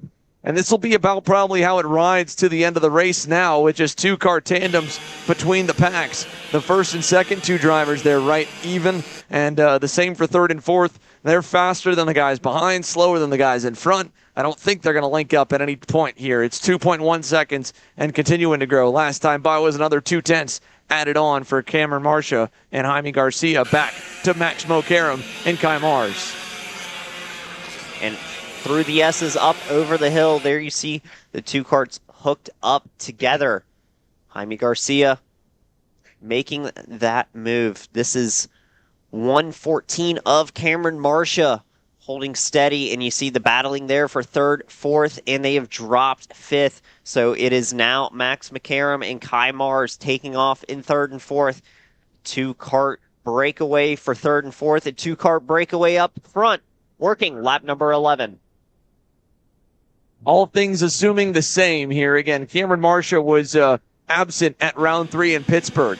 But that being said, if he's able to win this main event right here, after having a good pre-final, and Kai Mars can only work his way up to 3rd after having a bummer of a pre-main, it should probably be enough for Cameron Marcia to end up 3rd. It might even be enough even if he finishes 2nd and Kai Mars finishes P3, with the way that the drops will cycle out. And of course, Marco Samet already out of contention. He has to fall back on, he doesn't have anything to fall back on because he was absent from round 2 in Newcastle. So this performance here by Cameron Marcia should be enough to catapult him into the championship podium here by the end of the day today, as well as, of course, get himself a win if he can hang on over Jaime Garcia, who has just kind of been almost there most of the weekend. We haven't seen Jaime Garcia really lead any laps just yet, but he has been on the cusp of battling for the lead and the win for a good part of this weekend thus far. Max Mokaram there and Kai Mars going by. You can see Mars almost a little fade, looking to maybe go by him. Not going to do that. And Ben Gleberman, the question will now be for him in 5th on that Nitro kart, is if that 1.4 second gap to Grady Kronick will hold while he's by himself, because last time by, it was a 64 flat for Ben Gleberman. It was a 63.79 or 63.79 and 75 for Grady Kronick and Alex Kutcher. So back from 3rd and 4th, or back from 3rd and 4th and back from 1st and 2nd right here, you'll find that the next pack from Ben Gleberman, there goes 3rd and 4th, then goes Gleberman, then these couple of cars right here have an outside shot of cracking the top 5. Grady Kronick, Alex Kutcher on the blue and black Nitro kart right behind as well. Grady Kronick's had a strong weekend so far, currently finds himself in the 6th position, but like you said, if they work together, absolutely, they should have a shot at Ben Gleberman up in P5. It's 2 minutes plus 2 laps remaining as the leaders working through turns 1 and 2, through 2 now, and they have yet to start fighting. It won't be long. Time is ticking down on the clock.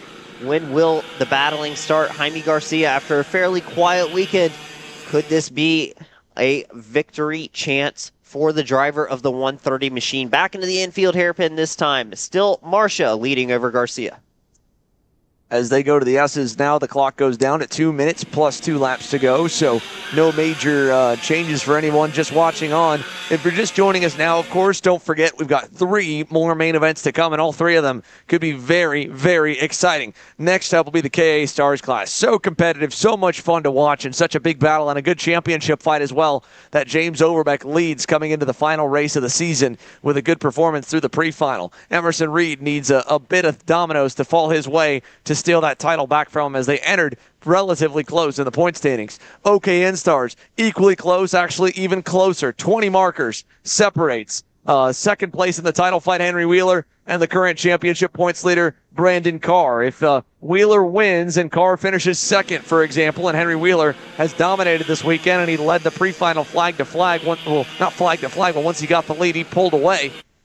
If he's able to finish, he's able to win, and Carr can do no better than second, it would go to a tiebreaker. That tiebreaker would then go down to race wins, which Wheeler would then collect his second, and Carr would only have 1, and the tiebreaker would go the way of the Brandon Jarsacrack racing driver, and he would steal the championship after Carr came into this weekend leading by 65. And then in Pro Stars, of course, Talon Yockel had already clinched the title. He's been dominant so far. In fact, the entire Magic crew with a 1-2-3 here as they get set to go green. So all of that stuff is coming up here in the next few races. In the meantime, we're just counting down the laps at this point to a 2-driver battle. If they battle enough, if Jaime Garcia goes early, there is a slim chance Max Mokaram and Kai Mars could get there. But that's a 2.5-second margin, and that's one thing to kind of make up when it's a pack battling and they can bottle up a whole lot more. But 2 drivers, even with the leader defending, won't lose that much time in just a lap or 2.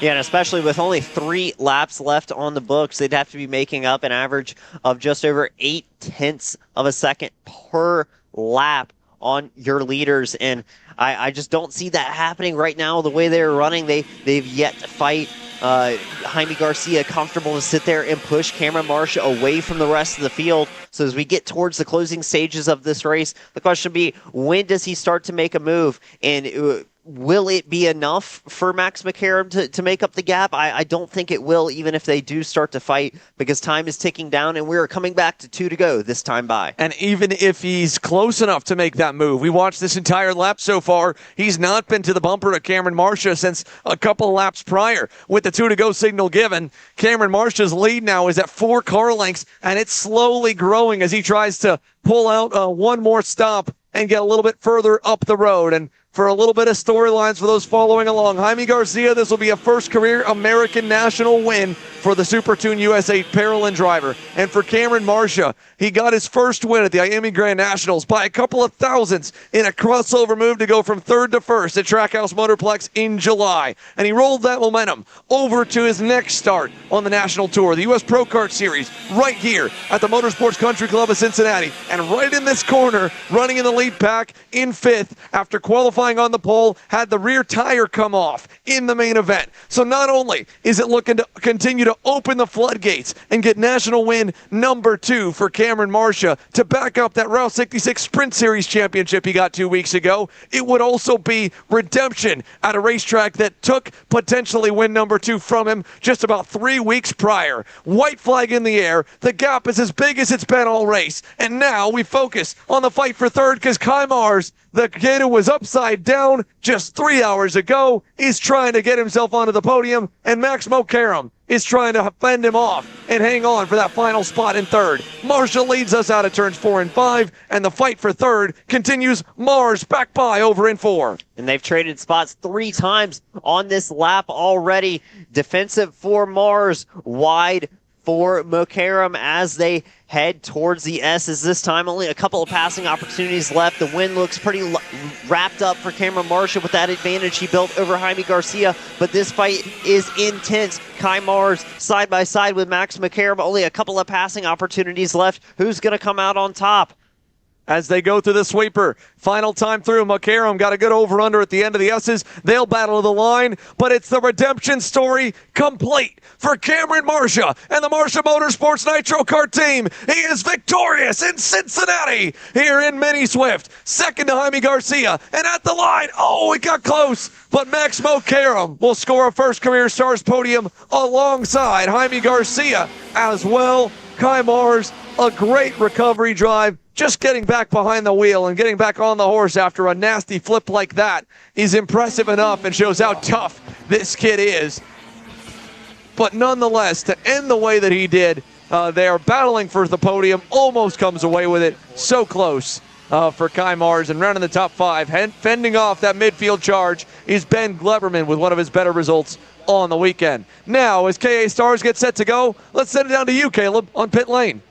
Thank you, Xander. I mean, the championship battle has ramped up here. Emerson Reed, who is behind me here in the 988 and the RPM, and in between James Overbeck as well. I mean, I was speaking to James here a little bit before the race. He was telling me that he refuses to look at the championship battle because he just wants to focus his attention on winning this race today. Speaking to Emerson Reed as well, he was telling me that he wants to work his way up the grid during this race, but we can't forget about the contact that Emerson Reed and Mick Gabriel made earlier this weekend. I know whenever Emerson gets the rear bumper of Mick, it's not going to be easy for Emerson Reed to pass Mick Gabriel. The action has ramped up here in the KA Stars Championship battle. It's going to be all to play for here coming up next. And Caleb is right. It's all coming up next here, live from the Motorsports Country Club of Cincinnati. KA Stars, Pro Stars, and OKN Stars to close out the 2023 season is getting set to roll.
Here at MPG Motorsports, our main goal is to provide the best pathway into professional motorsports for our entire team, drivers and mechanics alike.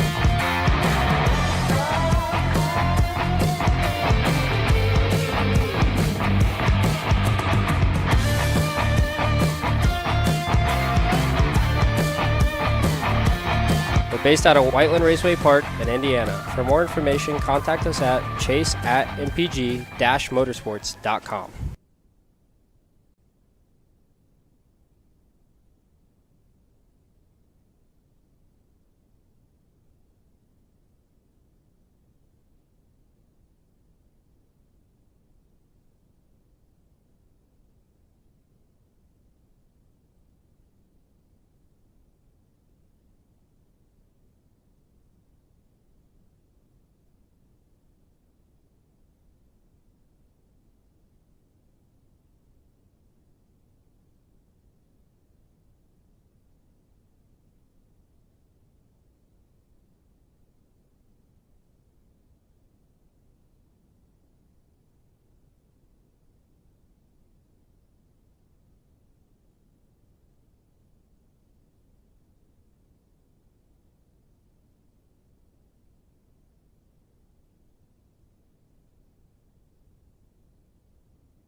And engines are fired and karts are taking to the track for the final for KA Stars, the last race of the season in the Stars Championship Series here at the Motorsports Country Club of Cincinnati. I'll take you through your starting lineup. On pole, it is James Overbeck. Alongside him will be Luke Powers. Row 2, Eli Warren and Mick Gabriel, 3rd and 4th. Row 3 is Nate Cicero and Spencer Conrad, Emerson Reed and Finnegan Bailiff. Row 4, Drew James, Ben Lida. Row number 5, Nikita Panaris and Carter Thompson. On row 6, Alex Feldstein, Rodrigo Gonzalez. Row 7, Presley Whitney, Sam Advrutsky. Row 8, it'll be Ryan Bierman and Nikolai Dukov. Row number 9, Ryan Miller and Vaughn Beasley make up row 10. Liam Kerper, Ben Gaunt. Row 11, Harbier Das, Kyle Raymond. Row 12. On back from there, James Brazel, Brenna Schubert. Row 13, Tristan Altman, Chris Harrower. Row 14, Ian Morrison and Rush Gary makes up the top 30 as they are coming to the start line now. It'll be James Overbeck leading them to green alongside Luke Powers, and we are racing here in KA Stars down through turn number 1. A good start for the inside line. Overbeck holding the lead down into turn number 2. So far, so good for James Overbeck as the pack, and there's a yard sale on the outside at turn number 2. Big wreck over here on the outside at turn number 2. We pan over, we'll check it. 4, 5, 6, 7, probably about 10 cars collected on the opening corner, and it's a number of drivers from about 20th on back, including the likes of Harbier Das involved, Brandon Adkins involved, Jake Phillips involved, a ton of cars all around in turn number 2. There's more collected over here. That is 2 more. That is Sam Avrutsky in the Eyes Up Body Symmetry MD machine and the 943 Super Tune USA Tony Kart, as well of Rodrigo Gonzalez. That was in the low teens. All the while, James Overbeck in the Brandon Jarsicek Racing Tony Kart is chasing a perfect score on the weekend. A perfect one in Heat 1, Heat 2, and, of course, in the pre-final. I did the points right before we came into the main here as we were doing the starting lineup. He needs to lose no more than 80 markers to Emerson Reed. I think as long as he's in the top 10, even if Emerson Reed wins the race with a title, would still go to James Overbeck. 80 points is a lot to overcome, and right now he's about to add about 30 of them by running first, and Emerson Reed down in 4th. And Emerson Reed not far off the back, but there is a gap from Reed in 4th to Cicero in 3rd. The top 3 nose to tail. Reed starting to reel in that gap. He's got Mick Gabriel right behind them. The 2 of them came to blows several times already this weekend. We'll keep an eye for any action happening there. Mick Gabriel heading towards Emerson Reed. Reed headed towards Cicero, charging towards the top 3. They are all nose to tail back to about 10th, and down the inside goes Cicero on Luke Powers. He goes through, so does Emerson Reed to get to 3rd. He's 1 spot closer down to getting himself towards the championship. So with Eli Warren back to the 4th spot already, now we've got him closer and closer. In fact, closer than they've been all weekend. Emerson Reed and James Overbeck haven't even had the opportunity to trade paint yet this weekend because they were in split groups in the heat races, and in the pre-final, Reed had to come from the back, and he got his way only up to about 7th or 8th or so. Out of turns 4 and 5 here, they'll head down to the infield. Red 171 hairpin. That line of cars goes about 9 deep. Don't forget about other drivers that came to the field, like Finnegan Bailiff, who is up now into the 7th position, right behind Spencer Conrad and just ahead of Luke Powers. That lead pack is 8 drivers strong, and it's almost 9 as the second pack is Drew James. But as they head over the crest, does Nate Cicero want the lead? He does, inside on his teammate. Here comes Emerson Reed as well, and that's already going to be 5 points. Now it'll be 10 points taken off of the 80 that he needs to make up on James Overbeck as Overbeck slips back to 4th, and E-Train moves up to 2nd. So Emerson Reed charging forward. He wants this championship. He gets by his rival. It's not enough to make it happen yet, but he's putting himself in a good position as we see Mick Gabriel go by James Overbeck as well. So Overbeck, after leading, has fallen back down into the 2nd group to about 5th or so. Now as they run, it is a 3-cart breakaway at the front. Then Mick Gabriel, James Overbeck, Finnegan Bailiff, and on back. It's a 5-cart deep 2nd pack, but the top 3 starting to break away. You heard from James Overbeck. He doesn't want to think championship. He wants to think about winning this race right now. Well, he's watching his championship rival in the top 3 right at the moment, and himself back in 5th behind Mick Gabriel on that AEM karting LN kart. So he's got to either work with Gabriel or get around him and get away if he wants a shot to walk off his first career KA Senior National title with a race win. Out of the right-hander, though, the good news is still double digits left on the clock. 11 minutes plus 2 laps to go as we put 4 laps complete. This time by the start-finish line, we got a new leader. Emerson Reed takes the point here on home turf at the MCC Kartplex. A racetrack here within about 30 minutes of his house where he grew up. The same for James Overbeck, trying to do what he can to salvage a weekend of what could have been and a lot of woulda, coulda, shoulda penalties that hurt him in the points thus far. He gave up nearly 60 markers to James Overbeck between the heats and the pre-finals alone. And we'll see, but if he stays here inside the top 3 and Overbeck gets mired farther back into the pack in that second group right now, it could start to get interesting in the points. We'll have to keep an eye on that as the race progresses. There he is on your screen, the second group, Overbeck, as we see Finnegan Bailiff making a move past Mick Gabriel. Overbeck's going to follow him through, and Mick Gabriel going to lose 2 out of the exit of the S's. So good net 0 for James Overbeck. Stays in 5th. That's still a safe spot. Should be more than enough to get the championship title here with the way things fall. Luke Powers, by the way, making a spot back. I remember he started outside front row. He's back up to 7th as the top 3 roll through turns 1 and 2. And don't forget, when you talk home turf, you got to talk about the Bailiff brothers. Finnegan Bailiff here in the first of 2 main events this weekend. We know how fast he's been in the KA class. It was right here 3 weeks ago when he tried to defend the house and went wheel to wheel with Harley Keeble coming out of turn 6 and 7. This hairpin right here, he had the lead for all about 50 feet, then got run off into the dirt, ended up just a little bit off the wayside. So he's looking to still try and get a win. And it was just last year when Gavin Bailiff led the championship on the final weekend, and a bumper failed in the main event, and it handed the championship to Chase Jones in the MPG Motorsports camp. So Trinity, while the championship's out of contention, for Finn having the bumper bolt break, but while the championship's out of contention for them, he at least could maybe get a walk-off victory and then walk straight over to his house about 500 feet away. And what a win it would be to do it on his birthday weekend here at his home track. As we see a change for the lead, it is Nate Cicero taking it over Emerson Reed. The top 3 still have an advantage over the drivers of Finnegan Bailiff and on back. The second group, as we see Emerson Reed down low to the bottom, not to make a move, but instead to cover one off from Eli Warren. All of this will serve Finnegan Bailiff well as he starts to close that gap in towards the lead pack. Yeah, again, Finnegan Bailiff just turned 21 years old on Thursday. Like Simon said, it could be a huge birthday win here for him, and a party that may not stop till early Monday morning. As they coming up over the hill, he's cut it down to about 3 car lengths thanks to the battling for the lead, and Nate Cicero showing the way here into the left-handed hairpin with Emerson Reed and himself trading the top spot a couple times. One driver who has not shown his way to the lead yet has been Eli Warren, who has driven kind of one of the most under-the-radar weekends I have seen in this division, in a class where there's so much chaos, there's so much battling all the time.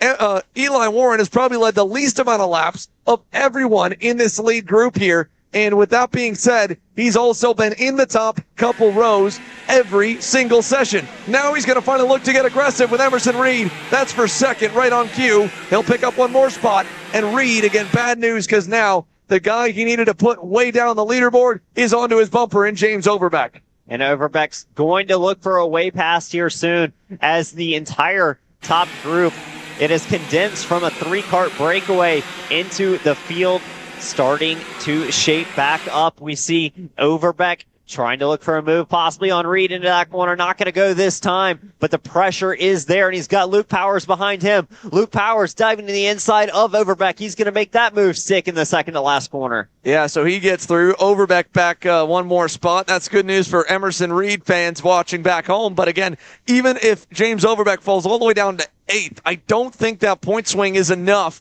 for Emerson Reed to win in 8th place here with the star system to cost him 80 markers or more. With Reed getting the championship. So James Overbeck still well safe right now as long as he's able to finish here in this main event. Out of turns 4 and 5 right now, over to the red 171 corner. Let's check in on our leaders. It's Cicero, Warren, and Finnegan Bailiff has gotten around Emerson Reed, the hometown hero, now has worked his way to third as they climb the S's. And charging through the field, he is, like you said, up to third place now. But not only that, he is on the rear bumper of Eli Warren. So close to tasting the lead here in the final of KA Stars. 6 minutes plus 2 laps remaining, and Finnegan Bailiff has made the most of the start to this race, confidently working his way through the pack and now sits comfortably in third place. Down the front straightaway for Nate Cicero on the Brandon Jarsacrack Racing LN Kart. New fast lap set all the way down the top 10. Fastest driver was still Luke Powers a few laps prior, and now as he's gotten around James Overbeck, he's trying to reel in that leading quartet over to turn 4. His good teammate and good buddy, Eli Warren, staying in line. Powers falling back down to 6 now. That's not good news for him to get back into the pack as he falls backwards and the pack moves forwards and further away, and not at the right time of the race either because we're past halfway now. 5.5 minutes plus 2 laps to go. Nate Cicero still leads the way out of New York. Takes us up and over the hill. And it is definitely 4 drivers nose to tail into this last sector. It'll be a wide line for Cicero, and they're going to take advantage. Eli Warren to the lead. He's going to bring Finnegan Bailiff with him. So now Bailiff up to P2, following Eli Warren down the front straight. Cicero was wide in that last section, and they did not hesitate. Eli Warren to the lead. And now Finn Bailiff gets an opportunity here that he's been hoping to get back since he broke a chain in the first heat race of Saturday afternoon. A chance to lead the KA Stars field here on Sunday. Into turn number 4. Eli Warren showing the way here. That single pass has stacked the group back up. Overbeck is back to the bumper of Emerson Reed in 4th. Here he comes, looking inside. Oh, he got it a little bit deep. Nearly gets into the back bumper of his teammate, Nate Cicero. He luckily got on the binders hard and Reed let him through. So Overbeck back up to 4th, trying to close out his championship season with a win here on Sunday. And Overbeck, like you said, not worrying about points, just driving his own race. Same goes for Finnegan Bailiff. No points to worry about. All he cares about winning, and he's going to go for the move to the inside. And we're going to see Finnegan Bailiff lead for the first time this weekend in KA Stars. Finnegan Bailiff to the lead, and the crowd on the Members Country Club Lounge is probably going to love it, but only for a few seconds, because here comes Eli Warren. Back to the point down in turn number 1. Bailiff back to 2nd, and Cicero's there, and they're all going to hug the low side. Emerson Reed around the outside lane. He'll get to 3rd out of turn number 3. Impressive move to hook it around the outside, reminiscent of Norberg last week at Rotax Grands, but it is Finnegan Bailiff back past Eli Warren in turn number 4. He is going to lead this race. He wants to lead for more than a corner. He'll defend into the infield hairpin. This is going to stack everybody up. We have 8 karts fighting in this lead group. Mick Gabriel's back in the mix. So is Luke Powers. So is Spencer Conrad. As they climb the hill, Conrad's now up into 5th. He's gotten around Overbeck right behind Nate Cicero at the moment. And Eli Warren back to the point there in the left-handed sweeper. It'll put Finn Bailiff back to 3rd. And he's on the back foot because Moore's trying to move his way through. Nate Cicero's there. Emerson Reed to the lead now in the right-hander. This is absolutely crazy.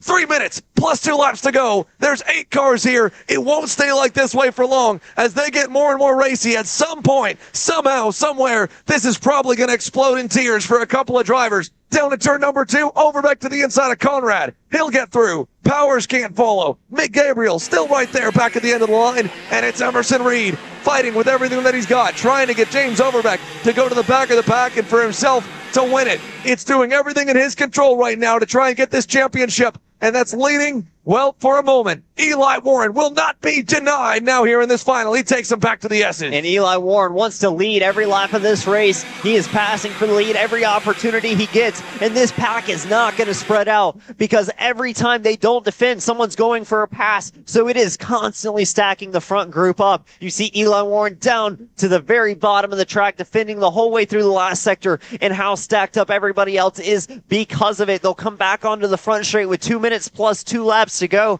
and it'll be Eli Warren leading the field back down the front straight, low lining it. Emerson Reed up high, going to try and cross him over on the exit. Warren down bottom to defend in turn 2. Yeah, they're all tight there. Everybody getting stacked up in turn number 2. Nate Cicero on the outside. He's got his teammate on the inside of him. He's going to give him space there. Then eventually they kind of get back in line. Spencer Conrad on the high side. He'll not be able to get through either. And again, for Eli Warren, He's still looking for that first career KA senior victory. Look at Finnegan Bailiff to the outside lane. The crowd just went absolutely bonkers there, but he couldn't make it stick. He falls back to fourth. Nate Cicero third. Emerson Reed is anxious to do anything to keep his championship hopes alive. As they come over the hill, it's a low line fest. All the way to the bottom side as rookie Eli Warren is trying to get a first career senior victory. There's more contact further back. Luke Powers, Spencer Conrad, they're going wheel to wheel. Right behind Overbeck. It's brought now 10 cars. At this point, if James Overbeck ends up the driver getting pushed off the racetrack, he goes back to 10th. That might be the championship if Emerson Reed can win it. There's more on the way, too. Look at this crossover attempt. Warren is overdone. Here comes Emerson Reed to the inside in turn 2. And Emerson Reed is through. He will take the lead of this race. Eli Warren's going to hold on to P2, and now we're going to see Emerson Reed down to the bottom to defend. He's not going to want to let anyone by, and it is a white line fest. Everyone defending as hard as they can. As soon as they get to the lead, Reed back up to the top of the track to set up for the infield hairpin, and it is 10 drivers strong in this lead pack with just 30 seconds plus 2 laps remaining. And there's more coming as well. Alex Feldstein, Presley Whitney, the 3-car pack on the way. Could be 13 cars before this is over. There's a few going wide as off the racetrack went, I believe, Ben Lida. And he's back in 9th. Down to the left-handed hairpin. Look at Overbeck. He's trying to get a little bit creative. Outside lane. Not going to happen there in the left-hander.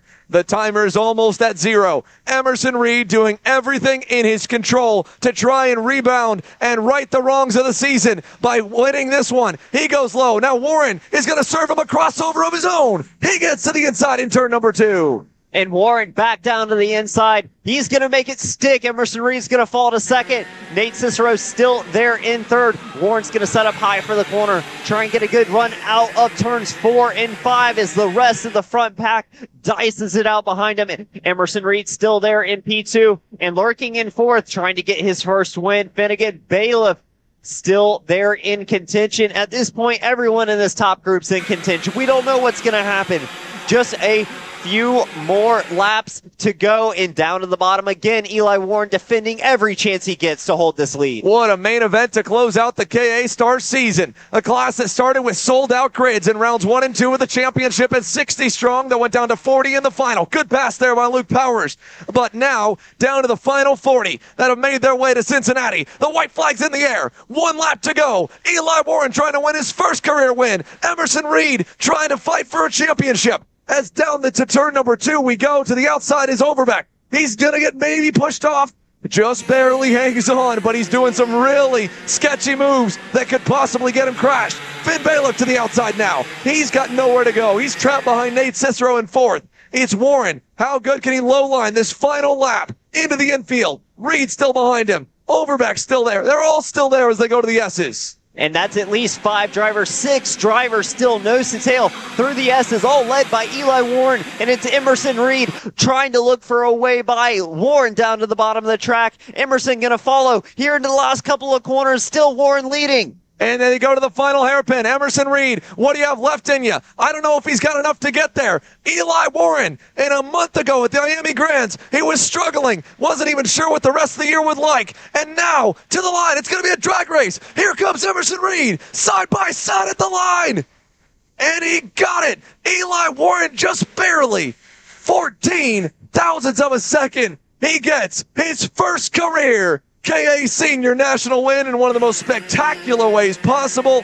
James Overbeck is your 2023 KA Senior Champion. But look at the excitement on Eli Warren's face there. Wow. You know how much this means to this kid. And he is riding probably the biggest wave of momentum you can imagine going into the CKNA Grands next week, the Super Nationals in Las Vegas, in his rookie year to fend off some of the best KA drivers in the country for what felt like an eternity at the end of there.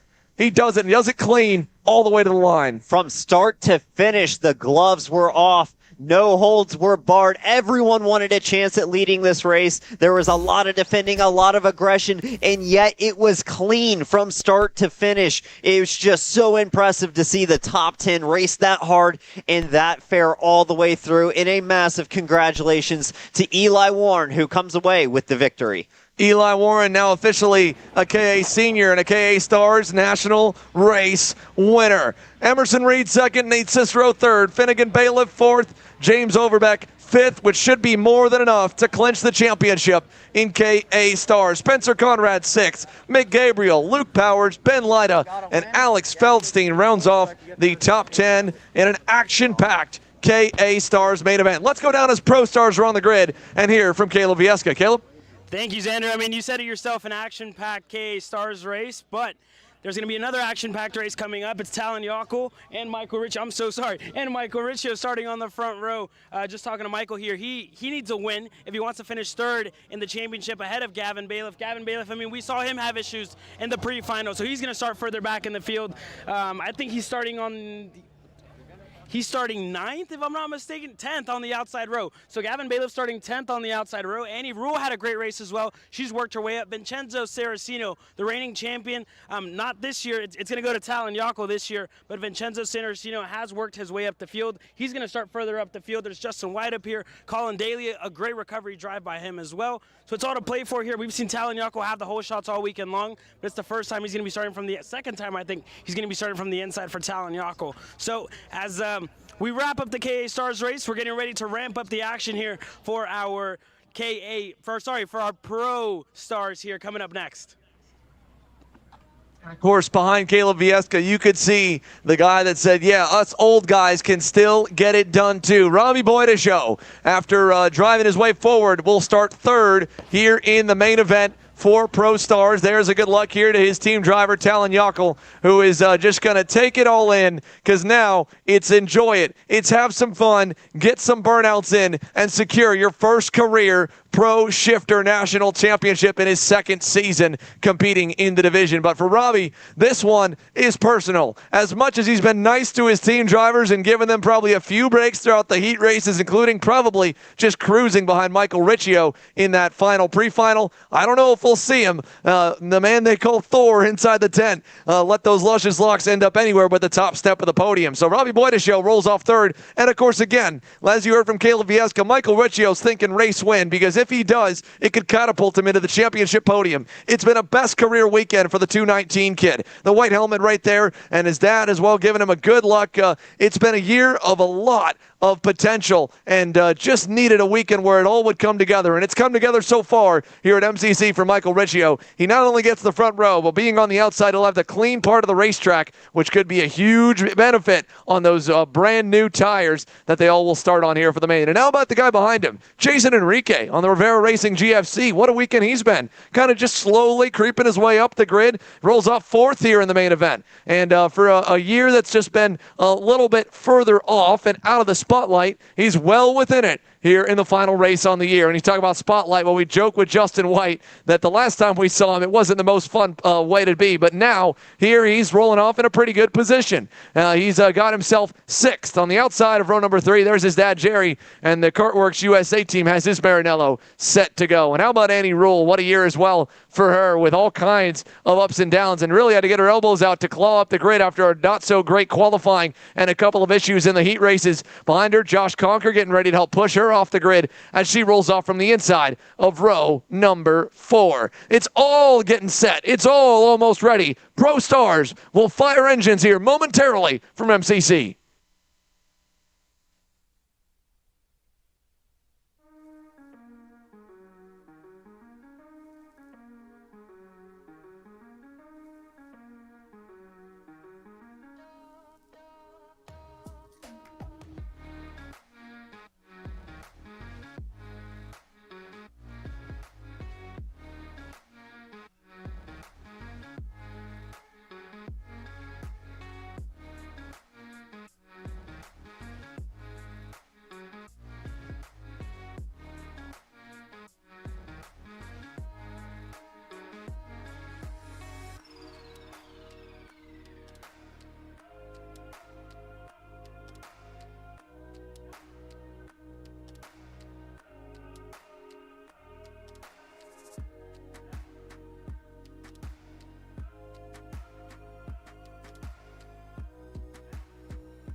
There you have it. The engines have fired, and we begin to roll here for Pro Stars. So let's take it through again the rest of the lineup. We got all the way back to Annie Rule on the inside of row 4. Joining her, a driver that has moved up 1 to 2 spots per session. It's the Eyes Up Body Symmetry MD Bureau Art of Zach Frank to complete the 4th row. And then the final row inside the top 10 goes back to find Sophic Otic the 3rd. And as Caleb mentioned, Gavin Bailiff, who just goes by right there. Charlie Steins had a good drive in the pre-final to make up some ground. He starts alongside Riley Pegram there in row number 6. Row 7 is Jonathan Ocasio and Dane McMahon. Row 8, Tegan Poles and Frankie Iadavea. Row 9, Jeff Lyda and Mitchell Lowry. Row 10, Jacob Hughes, Vincenzo Saraceno. Row 11, Ian Quinn, Gavin Ivey, and then Robbie Campbell and David Carmody complete the grid. So here we go for Talon Yockel, the final session of his career in the Stars Series that will have a number 2 plate on his kart.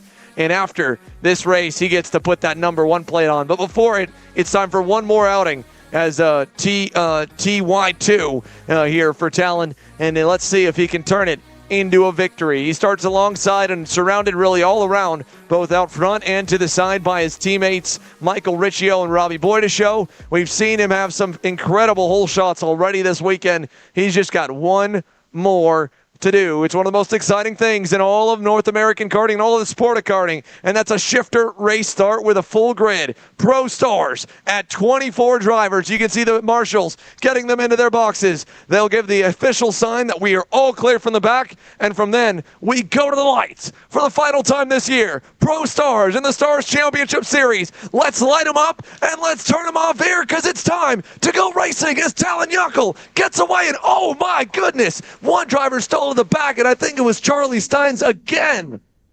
And that just took out 2 and 3 cars. Tegan Poles is involved. One of the other Magics is involved. And that just got Harry back behind. Look, oh wow! Robbie Boydeshow and Colin Daly trading paint down in turn number 4. They were going at it, Simon. A chaotic start to this Pro Stars final. We'll see them come through the infield hairpin, but a tough start. At least one driver stalled, and it split everyone up. We saw at least 5 karts involved there, and then some more contact with Boydeshow in turn number 4. But out front, the 2 Magic karts of Talon Yockel and Michael Riccio have taken away from the field. Yeah, Michael Riccio with a good jump here. And now Colin Daly lost a lot of time fighting off Robbie Boydeshow, but we saw how fast the Jamaican was in the pre-final, having to come from the back of the grid. Maybe he can get going forward. There's Jason Enrique there that you saw. He got a terrible start way down the order for the GFC driver after turn 1, and Boydeshow now goes by on Daly. Daly points forward and wants to go forward, but that's not going to happen. Robbie owns part of the Magic team in Checkered Motorsports Camp. His drivers are 1st and 2nd. He's blocking for 3rd because he wants that team 1, 2, 3. Colin Daly's screaming on deaf ears right there. I mean, Boydeshow, he couldn't be happier than to see Talon Yockel and Michael Riccio disappear off into the distance on those Magic karts. Colin Daly's not going to find any help there, but the fighting is just behind them, Xander. Gavin Bailiff going at it with Justin White. Bailiff already is up 5 spots from 10th on the grid. Gavin Bailiff saw his brother be able to carve up the order. He's doing the same now already as Zach Frank muscles his way by Annie Rule and gets himself higher than he's been all weekend. Moves Zach Frank to the 7th spot, and that perpetual climb up the grid. Oh my goodness! Holy cow! One tire just came off of Jason Enrique's kart and got absolutely pile drive and sent into the air. Oh my goodness, Jason Enrique. Wow. That rear hub slid off going no slower than 75 miles an hour down the front straightaway in front of everybody. And I'm not sure which car hit it, but it was one right around him, and I would have to imagine it might have been either Annie Rule or Zach Frank, but both of them look fine now. There's Frank to the inside. Maybe it was Justin White that hit the tire because however it happened, that was crazy. I don't know about you, Xander, but I did not have that one on my bingo card for this race. We have had everything you could possibly imagine to start this race. A big stall at the start, 5 drivers involved, a tire going flying 20 feet in the air, and a driver smashing the wall at the end of the main straight at a really, really high rate of speed in these 6-speed gearbox karts. I mean, that is no joke, is it, Xander? No, that's crazy. And like you said, not on my bingo card either. So the axle looks like it fully came with it. I think the axle snapped under pressure, which is an even scarier thought, because then when it snaps right, you're going to have jagged edges from the brake. So very, very lucky that at first it didn't mechanically puncture anyone's kart, but more than anything, it didn't hit any of the drivers, because again, they're fully exposed in these machines, that it didn't pop anyone on the side of the head or in the arm or anything like that. So very, very lucky for that, all things considered. And while we watch this battle begin to heat up here, this is outside edge of the top 5. Gavin Bailiff closing in on Colin Daly and Robbie Boyd show. We'll go side by side as well down to pit lane for the aftermath of that crazy KA Stars main event. Caleb? Thank you, Xander. It was a crazy main event, and on top of all the craziness, Eli Warren, your first big national race victory for you. I mean, how does it feel? It feels great, but first I want to give a shout out to War Power Racing. You know, we're from 2 for 2 on wins today, so Clay started it in Masters and I finished it in Senior. But yeah, onto the race. You know, I had a good start. I was in second, and I fell back to third, and I saw the pack behind us coming, so I knew I had to make a move. I got to first, and with about 5 minutes left, I knew I had to start blocking, or else I was just going to get freight trained. So I did that. I lost the lead a few times, but I got it back, and I was able to hold on for the win. Well, big congrats to you, Eli, and there you guys have from Eli Warren. He's a national race winner now. Back to you, Xander. And Eli Warren had already proved himself as Gavin Bailiff goes by and Colin Daly as one of the best junior and now turned senior 4-cycle Briggs 206 racers in the nation. He'll be trying to go and get a couple national titles next week at the CKNA Grand Nationals.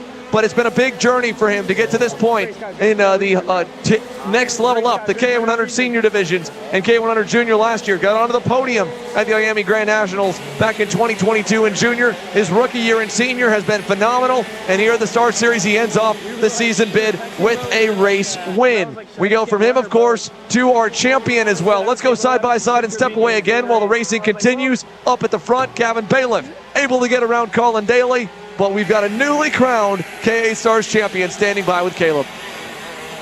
Thank you, Xander. Here with me is James Overbeck now. I mean, a champion. What does that mean to you?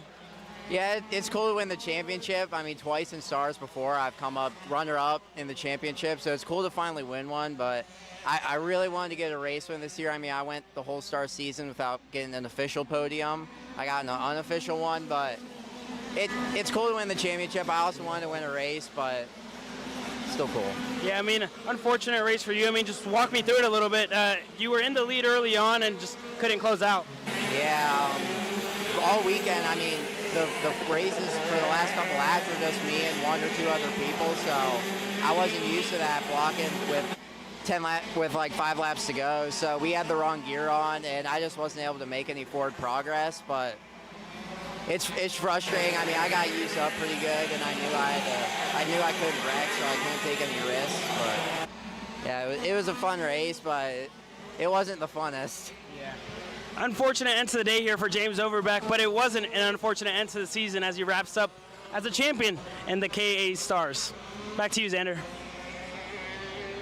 Thanks, Caleb. And again, it's hard to call it unfortunate as much as it might be a bit bittersweet while he's still looking for his first career KA Senior National win here in his budding career. It's not normal that you win your first national title before you win your first national race, but nonetheless, still a good day for James. Yeah, I don't know about you, but if you had to pick between a championship or a race win, I know which one I'm taking every single day. So massive congrats to James Overbeck on that achievement. As back on track, the battle for the lead starting to heat up. Michael Riccio has caught Talon Yockel.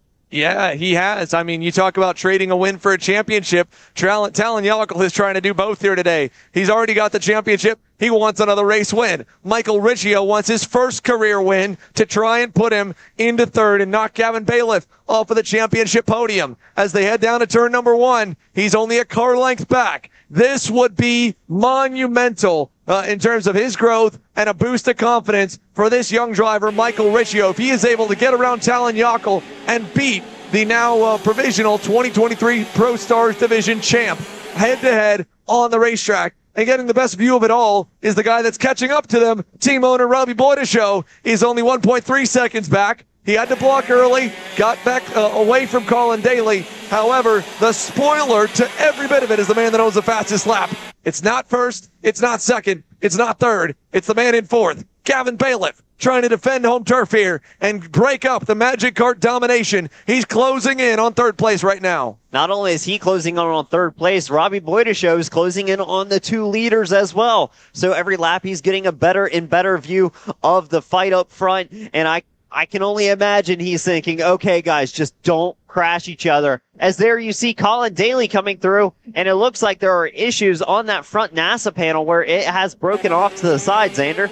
Yeah, I mean, that'll affect aerodynamics just ever so slightly, but more than anything, it's an annoyance that could break concentration or maybe, mess with his feet and knock his feet off the pedal because, again, Colin Daly's a pretty tall guy, so he's stretched out to every inch of that car, and when you're tall, you only have pretty big feet, and your feet stick up, and, well, that thing's just knocking on your gas foot or even your braking foot. It's going to mess with you a little bit. It shouldn't change too much on him, but all things, again, equal. Colin Daly, we thought might have had the speed to run with these guys. He's about 3.4 seconds back. So if that's the reason, or if there's something else that's got him a little further away, is, whoa, problems for Robbie Boydishow. Robbie Boydishow is slowing. Robbie Boydishow, I think, or no, not Robbie Boydishow. That was a lap car. Camera went off for a moment there. Looked like Robbie Boydishow, but no. Robbie's fine. In fact, he's still going quicker. He's now within a second of the top 2, getting the best view in the house of watching his 2 team drivers go at it for the win. And he's 3/10 faster than each of them on that last lap.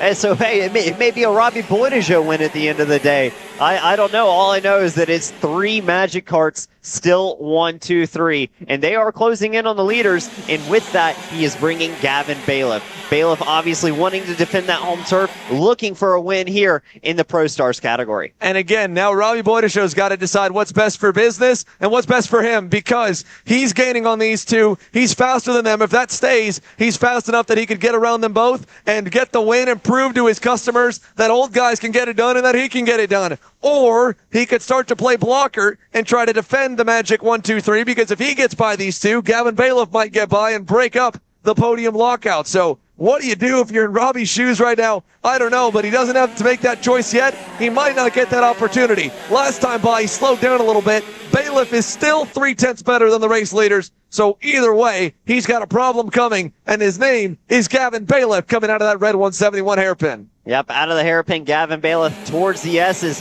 and he is closing that gap. Up front, it is nose to tail between Talon Yockel and Michael Riccio. There haven't been any passes yet. We saw an attempted pass down here in this corner just a lap ago. It looked like Michael Riccio wanted to go for it. Talon not quite letting him have it.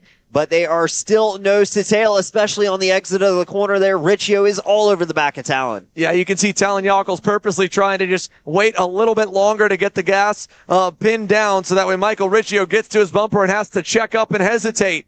And then Talon can kind of shoot away on the exit of the corners, and it's keeping them just out of reach by the time they get to the next braking zone. Some smart tactical driving by Talon Yockel, even though right now his pace is far from the best on the racetrack. That honor is still a little, he'd probably be about 4th or 5th as we got one more off over in turn 2. One driver off the racetrack over in turn number 2, just pulled off to the wayside. It's Vincenzo Saracino. The Vermont Kart Company driver, the reigning champion, is not even going to get the opportunity to finish the season here on the racetrack. And a weekend that probably sums up his year, where he's had to overcome adversity just to get met with it again in mechanical woes. And it ends with a potential engine seizure again. Here he's already gone through it twice. And unfortunately, Vincenzo Saracino's year ends on the sidelines here in Cincinnati. 3 minutes plus 2 laps to go, Simon. I believe Vincenzo may have had a mechanical failure in every single race he did this weekend. From the gearbox to issues with the hubs. It has not been a clean weekend for Vincenzo. Very, very unfortunate. He showed good pace, but a disappointing way to cap off the season for Vincenzo. And just not enough to say there. Falling down the order, was running inside the top 10, is going to finish at the back of the field in this one. Drivers that are not going to finish at the back of the field provisionally, Talon Yockel, Michael Riccio, still nose to tail on track, and just back from them, Gavin Bailiff is all over the back of Robbie Boydishow as they come through the last corner here. He is on that rear bumper, Xander. Yeah, and Robbie knows that he's starting to narrow his lineup and slow his times down a little bit. 2.5 minutes to go at Robbie's decision. Oh, no! Gavin Bailiff hard into the outside wall at turn number 1. He was setting up for the corner and just dropped the rear tire off into the grass and spun around into the outside retaining wall. Gavin Bailiff from potentially winning is out. Another one is out. That's a 221 of Mitchell Lowry. But Gavin Bailiff was the fastest car almost every lap of this race, and he loses it with just 2 minutes plus 2 laps to go. Wow, what an unfortunate end to Gavin Bailiff's race. The fastest driver on track was looking for a podium, maybe more. Unfortunate break there for Gavin. It's going to take all the pressure off of Robbie Boydage, though, who is having to defend hard against Gavin Bailiff the last couple of laps. Now he can watch his two proteges drive off into the sunset, and he doesn't have any pressure from behind. Yep, this is going to be about as picture perfect as Robbie and Andrew Boydage could have scripted it. Their Magic Kart development drivers, Talon Yockel in his second season, Michael Riccio in his first season with the team owner right there to make it 3 on the podium, a Magic lockout. And we talked about if the Bailiffs win, there's going to be a party. Magic Kart USA, they know how to party. You know they have probably some of the most fun when they go to the Rock Island Grand Prix. And they were there just for Labor Day weekend a few weeks ago where Andrew Pajoso defended his King of the Streets title, got his third, or I believe second or third Rock Island win. Look at this. Teammates, side by side. Michael Riccio is through. And with Gavin Bailiff crashing out, that could be for third in the championship. It's Michael Riccio looking for his first career Pro Shifter win. Wow, what a move from Riccio in the tightening left-hand corner at the last section of the track. Gets it done on his teammate Talon Yockel and provisional champion Talon. But he's going to have to defend into turn 4. The race isn't over yet. Boydage sitting right behind the two, watching his two Magic Karts duke it out for the win. Riccio versus Yockel. Time ticking out. We'll be coming back to 2 to go. This time by. Who's going to get it done? Riccio, now your new leader. Michael Riccio is driving the race of his life right now in a year where he's had probably more issues than he could count. He's found himself leading, coming at 2 to go, with the reigning champ breathing down his neck, his team owner the next one in line, but he's withstood the pressure. He's got around Talon and down the front straightaway. Michael Riccio sees the double sticks, 2 laps to go, and it's a mano-a-mano fight. Magic versus Magic down to turn 2. And into 2. Talon gets all the way to the rear bumper of Riccio, not able to do anything with it yet. We'll see if Riccio defends into 4. He fades slightly to the inside, still has the line out of the corner, heading towards the 171 hairpin here in the infield. Still Riccio with the advantage. Only a couple of opportunities left for Talon if he wants another win to cap his season off in style. But what a win it would be for Michael Riccio. Only a couple of opportunities left here, Xander. Here they go. Final time around this time. When the white flag waves, Michael Riccio will be able to breathe a little bit easier, knowing that in 60 seconds he just needs to hang on for a little bit more. Again, he's got Talon Yockel right there. Yockel trying to get another win on this season to cap off what has been such a tremendous run for him. The championship already clinched. Everything else just to just for fun at this point in the weekend. He knew coming in. He said it was no reason to slack off. I'm not going to take it easy. I'm going to get after it. Even if it's my teammate, well, it seems like he's still putting some pressure on with 1 lap to go as they go to 5. And this is some incredible racing we're seeing here between the two teammates.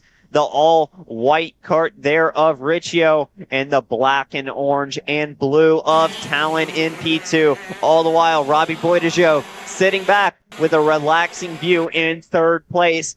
Half a lap remaining. It could be a magic 1, 2, 3. Riccio leads him into the final set of corners. Final time out of the left-handed hairpin. Michael Riccio had never won before. He never stood even on the podium before. But down the front straightaway here in Cincinnati, Michael Riccio is a race winner in Pro Stars. Talon Yockel right behind him, kept him honest. And Talon Yockel is officially your 2023 Pro Stars champion. Robbie Boydage ends in 3rd and proving it that the old guys can get up and get after it. He'll have to beat up on the kids another time, but for now, he's going to be grinning ear to ear because it is a magic 1, 2, 3. Robbie pointing there to them, letting them know that it is time to burn it down. I think we're going to see triple donuts here, Simon. I sure hope we do. What a fitting end to the season. The Magic camp came out strong this weekend, and what better way to cap off a season than to run 1, 2, 3 under your own tent. That's got to be one of the coolest ways to do it here, and one of the first times, I think, in Stars history that a team has locked out the podium in a headline class, if not the first. The rest of the order coming through. Colin Daly ended 4th. How about Zach Frank? And the Eyes Up Body Symmetry MD Beryl Art out of Atlanta, Georgia. He ends up in the top 5. 5th place for the 298 machine by the end of the weekend. A slow and steady and methodical drive forward for the former race winner. And then behind him, you have Justin White 6th, Annie Rule 7th, Ian Quinn in 8th, Riley Pegram 9th, Charlie Steins 10th. Here comes Talon Yockel down the front straightaway. There's Christian Marsh. He's waving him on down. Says, come on to the front stretch and give us some donuts for the crowd on the fence line. Robbie's going to join. Michael's going to join. And the rest of the fields here we go, boys. Give us the show. What a performance. Talon Yockel, the champ. Robbie Bujoso, the team owner. And Michael Riccio, his first career win. We don't know who to focus on, but it's time to start burning them down. How about it? Give us some donuts here in Cincinnati as they all spin it around, and Robbie's showing them how it's done. There's Talon burning down the championship winning tires on the number 2. What a cool sight to see. Triple donuts from the 3 Magic drivers. Robbie Boidajo, Talon Yockel, and your race winner, Michael Riccio. What a run there as the 3 of them hop on out and give a big hug there. Congratulations to the Magic Kart USA camp. Congratulations to Michael Riccio getting his first Pro Stars win with the now champion breathing down his neck. They're going to fire their karts back up and push them over into the scale line. And Riley Boidajo, again, probably this could be just as good as him getting a win, as if it's in 3rd, watching his 2 drivers he's been working with all season long end up 1-2 and secure the championship. Just an awesome way to end out their year. I can't imagine a better feeling. What a way to cap off the season in Pro Stars.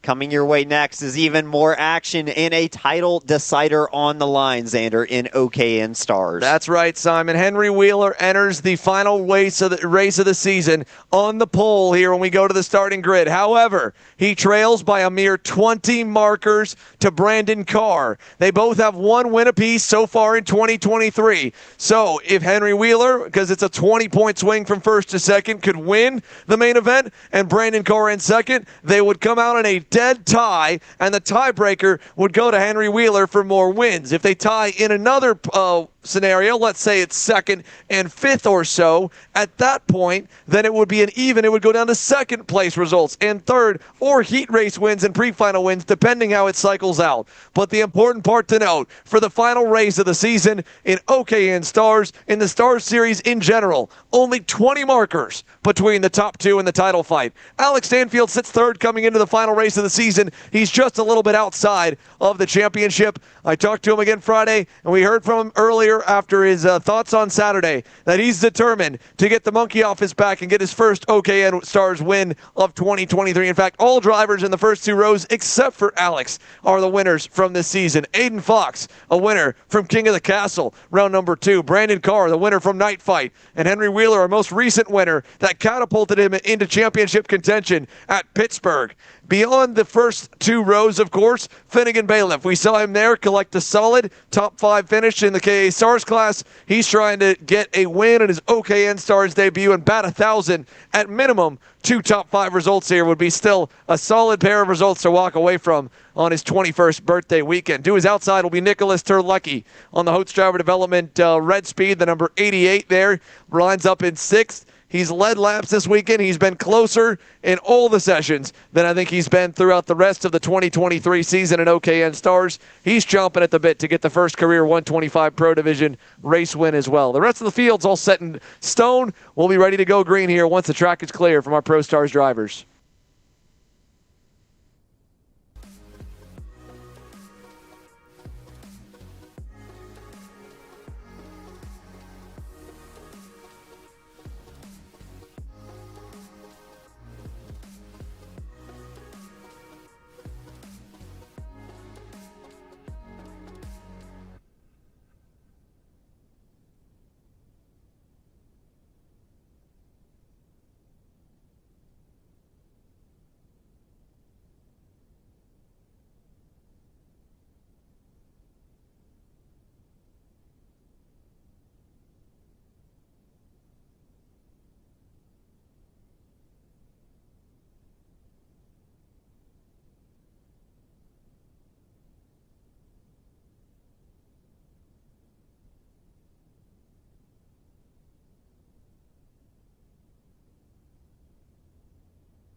Onto the racetrack now for OKN Stars. Henry Wheeler and the Brandon Jarsacrack Racing Team trying to get their second win, improved to 2 out of 4 on the 2023 season. He drove away from the field. As soon as he broke the draft, nobody could touch the number 18 in the pre-final earlier today. Alex Stanfield, again, just been chasing him, was close, has gotten the better of him. 2 out of 3 starts on the weekend because they have been the front row for every race so far. Can he do it one more time, except this time hold the lead all the way till the checkered flag? The field's filing into those tram lines here, folks. It's time for the last race of the Stars 2023 season. Get up on your feet, make some noise. We're green for OKN Stars. Down to turn number 1. Stanfield did not get the jump this time. It's Henry Wheeler who leads into turn 2. Brandon Carr into 3rd, side by side for 4th. Aiden Fox is going to get it. Finn Bailiff will slot to 5th as they head down to turn 4. And Wheeler defensive immediately into 4. Stanfield's going to follow him to the bottom of the track.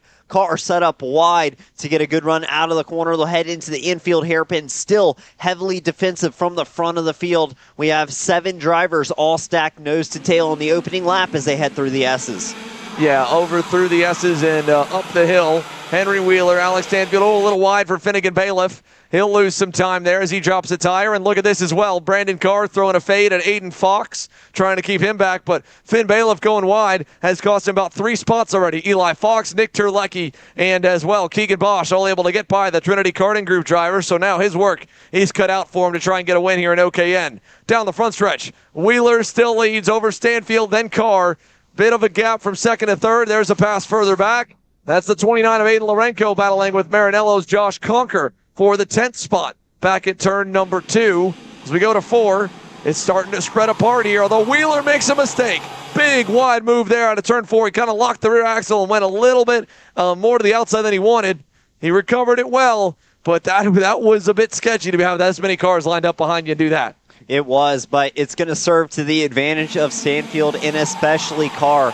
Carr needs to get by Stanfield as we see a big move to the inside at the end of the S's. Aiden Fox is going to come out worse in that one. Nick Terlecki taking advantage and moving up into the 4th spot. Here comes Brandon Carr. Had a look to the inside. He's watching his championship hopes drive away from him, so he's got to do something. He gets into 2nd, and right now they are in a dead tie in the championship fight that would go the way of Henry Wheeler. Alex Stanfield won the win. Brandon Carr wants to find a way to get himself a championship, and he needs to get around the 18 to do it. Down at turn number 2. Look, Keegan Bosch nearly into the back of Aiden Fox there. I'm not sure what he was trying to do, but he had to back out of it. Now Eli Fox is going to challenge him, and so is, I believe, Finn Bailiff. The inside of Eli, not able to get it done in turn number 4. And as we watch the field head into the infield hairpin, it's Henry Wheeler over Brandon Carr. If they finish as they run on track, it would be a dead tie in the points, and the victory in the championship would go the way of Henry Wheeler via more wins on the season. So Brandon Carr, if he wants a shot at the championship, absolutely cannot let Henry Wheeler win this race. But that being said, Carr's already cut the gap in half. It was 4/10 last time by. I'd be willing to bet it's about 2/10 this time by here with 3 laps completed. So the Ryan Perry Motorsport red and white Tony Kart of Brandon Carr is now closing in. He's faster. He's catching him. Can he get by him and keep him behind him to secure his title here? It's the Brit versus the American. Henry Wheeler under pressure. Look at Carr from 2 car lengths back. He dives to the inside in turn 4, and he's got the lead. Brandon Carr, you're later now to the infield hairpin. Wheeler under pressure from Stanfield, and now can Carr get away in the 15 as they climb the hill? And he wasted no time making that move. Wasn't quite even close enough, I thought, to have a look at Wheeler, but sends it deep on the brakes anyway and makes the move stick. And now he's going to try and drive away from Henry Wheeler. Has 2 kart lengths over him as they head through the tightest section of the track, the last couple of corners. And look at this, Alex Stanfield makes the pass on Henry Wheeler, move him up to P2. And this is amazing for Brandon Carr. Now, can Alex Stanfield put some good laps together here? Wheeler right there on him. Let him go. Didn't really fight it too hard. Henry Wheeler knows he needs to beat Brandon Carr. He cannot let Brandon Carr win this race. If Alex Stanfield getting up to him and messing with him is his best bet, that's what he's got to bank on. So The team GWR Gillett of Alex Stanfield now split between the title contenders. Hit it into the infield hairpin. Stanfield already pulling a little bit away from Wheeler, but I think Carr is still pulling away from him as well, because Brandon Carr looking like a rocket ship here on lap number 5. He's already owned the fastest laps for the most part out of the lead pack. Eli Fox was a little bit quicker, but in general, they've been so evenly matched that a group pack or a gap like this from Carr back to Stanfield is almost insurmountable. So I'd be really impressed if Stanfield could get there. Little mistake from Nick Terlecki. He dropped a tire out of the last turn. Here comes Aiden Fox to the bumper down the front straightaway. And Stanfield leads that second group through turn number 1, this time by like we thought. There's Aiden Fox making a diving move down to the inside. He won't make that one stick, but he's going to have another go into turn 4 and finally cleans it up. So Aiden Fox gets through. Keegan Bosch trying to follow. Couldn't do it. Now Bosch going to block. Now he's going to send it on Terlecki. Finn Bailiff trying to get around him. He'll get by. They'll bang tires. Bailiff gets through. Terlecki now 3 spots back. He falls back to the 7th position from 4th. And a tough couple of corners there for Terlecki. Was running well, and now that will back him up into the field, especially in a class where it's so hard to distinguish yourself to create an advantage over other drivers. But look at this. Stanfield running quickly. Last lap, Brandon Carr set the fastest lap of the race. This time it looks like Stanfield may have closed it slightly. We'll see the times as they come across. It was a 56.1 for all of the top 3 drivers. Henry Wheeler setting the purple and fastest lap of the race so far, but only by 300ths over Brandon Carr. Yeah, he is just barely getting there. A couple hundredths a lap. He'd almost get there at that rate by the final lap, but this lap looks a little better. If you can get a little bit closer, the draft might help him in the short sections of the racetrack, but it's not going to do too much, again, as we've kind of driven into the ground how much that rev limiter can affect the racing. Either way, though, if Stanfield gets around Carr, but Henry Wheeler can't get back to him, it doesn't change the championship at all. Carr needs to fall behind Wheeler by at least 20 points, if not more. So for Henry Wheeler to steal this title from Brandon Carr, he needs to follow Alex Stanfield. He needs to latch onto his bumper and go with them, and he's not doing that. He's losing ground to the GWR Gillard. Yeah, and here's the scenario, Xander. Stanfield gets to Carr, passes him, but Wheeler can't get by. Or Wheeler does get by. Even if he does, if it's Henry Wheeler P2, Carr P3, the championship still goes the way of Brandon Carr. Yeah, he needs to basically win out at this point. With how spread apart the field is, Henry Wheeler's championship hopes are really just based on winning this race. He does that, and then he's got the title. If he can't, he'd need Carr to go back to maybe 6th or 7th. He'd have to almost knock him off the racetrack that they would inevitably call a penalty on. So with 8 minutes plus 2 laps to go, Wheeler is needing to find that speed that he had in the pre-final this morning, because he was so fast the entire session. I mean, he got away because of some battling, but he built a massive margin. This lap looks a little better. Let's see what the stopwatch says. Brandon Carr, 56 flat, 56 ones for Stanfield and Wheeler, 55.907. Not for any of the 3 of them, for the man in 4th. How about Aiden Fox on the Fox & Son Karting LN card? He's a 10th better than everybody. And he's catching Henry Wheeler. It was a 3-kart breakaway. Now you see Aiden Fox on your screen consistently. He is getting there to the number 18 of Henry Wheeler, turning it into a 4-kart fight at the front. At the same time he's catching Henry Wheeler, Alex Stanfield is catching Brandon Carr. He has almost attached himself to the rear bumper of the number 15. Only a kart length separate the two as they work through the final couple of corners at this MCC facility. It is 7 minutes on the clock, plus 2 laps remaining. A lot of racing left to be had, and a championship still to be decided. If it sits where they run, Brandon Carr would be your 2023 OKN Stars champion. Henry Wheeler needs to win this race to change that outcome. His best bet is Alex Stanfield, who is catching Brandon Carr as we speak. And again, he's got to basically beat Carr by 4 spots if he doesn't win the race. So if he's even as low as 2nd or as high as 2nd, he'd still need Carr to go all the way back to the 6th position. And that spot now is held by Keegan Bosch, 3 seconds away, with himself and Finnegan Bailiff battling a little bit, although Bailiff finally got clear. So the good news for Henry Wheeler, they're all catching Brandon Carr now, and they're closing in. Oh, problems for Keegan Bosch. The MPG driver slowing as he was on the bumper of Finnegan Bailiff. Keegan Bosch having an issue, something related to the power, because you can see he's crawling around the racetrack with his pedal to the floor. So Bosch is done, and just like that, one more hope in the midfield for potentially Henry Wheeler to get up into the pack is out. And Keegan Bosch done here with 5 minutes to go. And as the hopes start to slim for Henry Wheeler, you have to preface this by saying anything can still happen.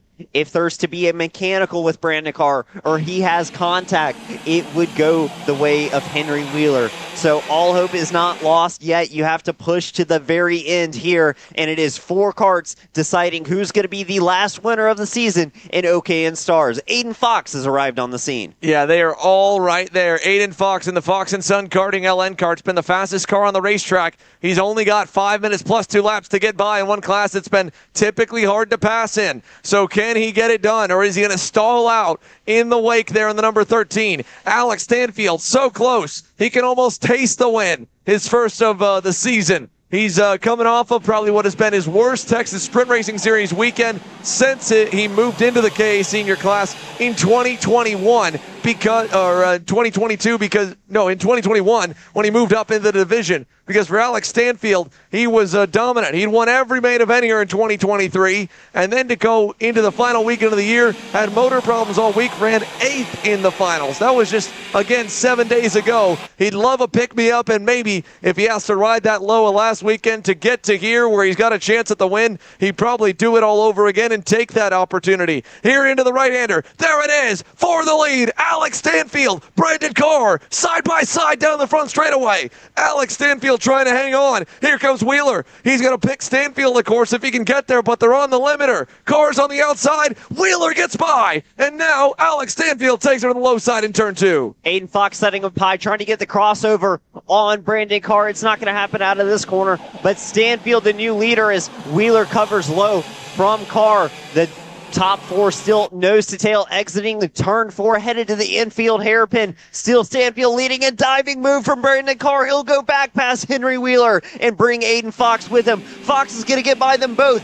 up to P2 for Aiden Fox. What a move by Aiden Fox, and that was about as perfect as he needed. I mentioned a moment ago, he's running low on laps, and he needed to get by 3 cars. He just got by 2 of them, and he's the fastest driver on the racetrack. He's looking for win number 2 on the year. Forget the championship. Alex Stanfield looking for win number 1. How hard is he going to fight to keep the 13 behind him? And for Brandon Carr, I don't know if he knew exactly what would happen, but he definitely did not want to finish behind Henry Wheeler. That dive bomb right there, basically clinching the championship, because at this point, outside of a DNF for Brandon Carr, he's far enough ahead from everybody else that Henry Wheeler, no matter whether he gets by him or not, will not win the title. And that would be a tough break for Henry Wheeler, but it's never over until it's over. Still 2.5 minutes plus 2 laps remaining, and it's not that big of a gap out front. It's still Stanfield over Fox, but it's only by a couple of kart lengths, and then it's Brandon Carr and Henry Wheeler. Your 2 drivers locked head-to-head in a championship battle are nose to tail on track. Speaking of nose to tail, look how much Aiden Fox has closed in on Alex Stanfield. My goodness, 2 minutes plus 2 laps to go. Half a second was the gap last time by. It's down to maybe a car length. Aiden Fox is knocking on the door of his 2nd win of the season. He has not been a factor almost all weekend, and now he turns up in the main event on Sunday. Out of turn number 2, the gap was 1/10 of a second at the line. Aiden Fox is flying here at the end of this OKN main. Here he goes, trying to get to the inside. Not going to happen. Stanfield's wide. Carr gets there. Here comes Wheeler. He wants to get back around Brandon Carr. Carr knows that he'll stay on the low side in the hairpin. Stanfield extremely deep on the brakes into turn number 4. You saw the rear of the kart wiggling around as he locked the rears to keep Aiden Fox from passing him in. Brandon Carr throwing one down the inside of Aiden Fox into the last S. He's seen success with that move before. He won't see it this time, and Henry Wheeler gets back past him. So move Carr back to P4 and Wheeler up to P3. And Aiden Fox can't think about that. Can't let that frustrate or rattle him. He's got to lock back in. He's only got a minute left plus 2 laps on the clock to hunt down Alex Stanfield. He almost got there just this lap around. He's got 4/10 to make up. Stanfield trying to hang on for one more run around MCC to get himself a main event win here in the Star season. Henry Wheeler pulling away from Brandon Carr now for 3rd. Nick Terlecki is coming back into the mix. So is Finn Bailiff. There's still too many cars behind, or not enough cars behind Henry Wheeler for Brandon Carr to shuffle him down the board, or to shuffle Brandon Carr down the board. There's not enough drivers behind. He could fall back to even 6th. The title would still go his way, just barely. But now as they come up and over the hill, Aiden Fox has already eaten up the margin again. He's picked up 3/10 in a single lap. This is incredible. Alex Stanfield is going to have to fight with everything he's got. When we come to the line, it could potentially be either 2 or 3 laps to go. Here comes Alex Stanfield down the front straightaway. At the line this time, I think we'll get it. 2 to go for Alex Stanfield. And Stanfield's got the pressure from behind. Aiden Fox is there. Will he make a move into turn number 2? He won't have the chance. Stanfield covers low, already going defensive, and Henry Wheeler back to the rear bumper. Aiden Fox, they're all sliding out of turn number 2. Stanfield low to defend in turn number 4. He's defending for everything he's got, and this will condense the entire top 5 now as Nicholas Terlecki's back on the scene. Stanfield still low lining. He's going to try and low line the rest of the track, but he comes out side by side with Aiden Fox. They are side by side through the S's. Who's going to get it? Unboxing who's through. Stanfield off the racetrack. Alex Stanfield goes mudding, and now Henry Wheeler is into the lead. This just changed the championship. Brandon Carr had the title locked up, had either Aiden Fox or Alex Stanfield won, but this is going to come down to the final lap. Brandon Carr, he needs to get by Henry Wheeler to win the championship. Wheeler, 1 lap to go in the season. Here comes Brandon Carr to the inside in turn 1. He'll take over the lead. 1 lap left to fight. 2 championship contenders. 1 place at the top of the podium. And it's Nick Terlecki. Nick Terlecki just went to the outside and got to 2nd. He's never won a 125 Pro race before. He's right there and he wants it. And Carr's going to go low to defend it at the start. And yes, he's low lines into the infield hairpin. And Henry Wheeler's going to come out side by side. There's some contact with Finnegan. Bailiff back behind, but out front is Brandon Carr leading the way through the S's ahead of Nick Terlecki. They've got a gap to Henry Wheeler behind. A couple of more corners. Brandon Carr, Nicholas Terlecki, Henry Wheeler. Who's going to get it done? Oh, Wheeler just moved Terlecki out of the way. He's trying to get there. He's not going to. So close. More contact off. But Brandon Carr, it's going to be a drag race all the way down to the line. Brandon Carr wins the race and the championship in OKN by 1/10 of a second. If it went the other way, Henry Wheeler would have been the championship. It would have been champion Henry Wheeler. It could not have been closer. 1/10 of a second on the last lap of the race separates the title. Brandon Carr had to fight with every ounce that he had, and with 2 laps to go, it looked like he had it easily locked up, and then Aiden Fox got into it with Alex Stanfield racing wheel to wheel, and all of a sudden, Henry Wheeler started the final lap as the champion by the way the points would be calculated, but Brandon Carr found a way, got by, and then, of course, Nick Terlecki as well. What a factor here he was in this one. Henry Wheeler moved him out of the group to get to 2nd. I think Nick will understand the desperation of watching your championship hopes be literally so close you can reach out and touch them and just drive away from you. So, wow. Wow, wow, what a finish to the 2023 Stars Championship Series season here from the Motorsports Country Club of Cincinnati. This place is such a fun place to watch racing at. Simon and myself have been treated to amazing action. Caleb Viesca down on pit lane is going to be going down there. But let's take a look at the scale line here, because Brandon Carr had to fight, had to claw, had to get his elbows out, and he is now officially, for the first time in his career, a Senior Division American National Champion. He is your OKN Stars title winner provisionally here for 2023. And, of course, he does it with his second win on the season here in MCC. What a race, Xander. I have no words. From start to finish, that was thrilling. And even down to the last lap, we had no idea which way that was going to go. As they came to the final lap, you had Terlecki, you had Aiden Fox, you had Alex Stanfield. The contact between them threw the tides back towards Henry Wheeler. He led. He had the championship in his hands. But Brandon Carr, there on your screen, made the move into turn one and confidently held on to win the race and his first senior championship here in the United States. Congratulations all around. Very cool to see the Brandon Jarsacrack Racing team members congratulating Brandon also on his race win and the title. And again, it's all provisional. There's congrats from Emerson Reed, who is, of course, involved in that crazy battle for the KA Stars title fight. There's Caleb Viesca. We'll say hey to Caleb as he's wrapping our, making sure we get all of our top three finishers to talk to. Nick Terlecki, a podium here in the OKN Stars class. So long as it holds, he ended up third across the line, just barely edging out Finnegan Bailiff, which was cool to see for the host driver development team and for Nick. So he ends up third by the end of it all. A good end to the day, and his first one in the 125 classes to my knowledge so far. So great stuff for Nick Terlecki to continue building on the momentum he's slowly worked on, and this place has been good to him. His first top five in the X30 class a couple weeks ago, now gets his first podium in the OKN class. And again for Aiden Fox and Henry Wheeler, such an emphatic battle all the way to the end. Wheeler, of course, ends up second. Fox was so close, man, so close to the main event win to get his second on the year, too. And Alex Stanfield, what more can you say for the Team GWR driver? He gave it everything he had, every last bit of it, and ended up keeping his foot in it even when he got pushed off the racetrack in hard racing with Aiden Fox. And he hung in there tough to the end, still finished down in the sixth spot. I don't think he lifted once through the grass there as he went off the track. He rejoined as fast as he would have if he came through the corner normally. So all the heart, all the pressure. Stanfield tried his best, didn't quite get the win done there. And there you see the man on your screen who came up just short, Xander.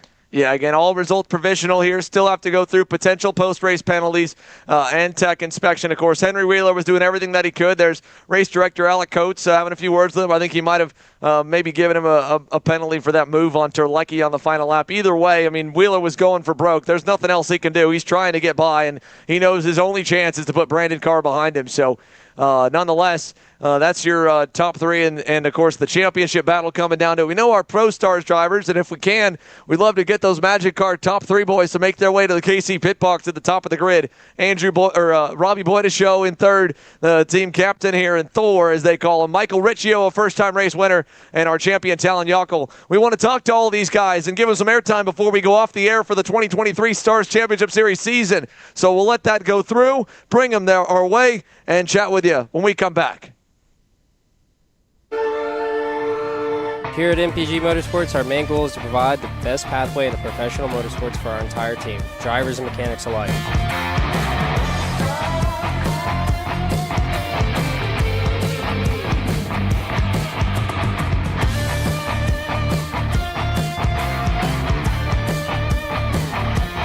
We're based out of Whiteland Raceway Park in Indiana. For more information, contact us at chase@mpg-motorsports.com.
Welcome to Ohio Kart Parts, the Midwest's largest Burrell Art racing go-kart dealer.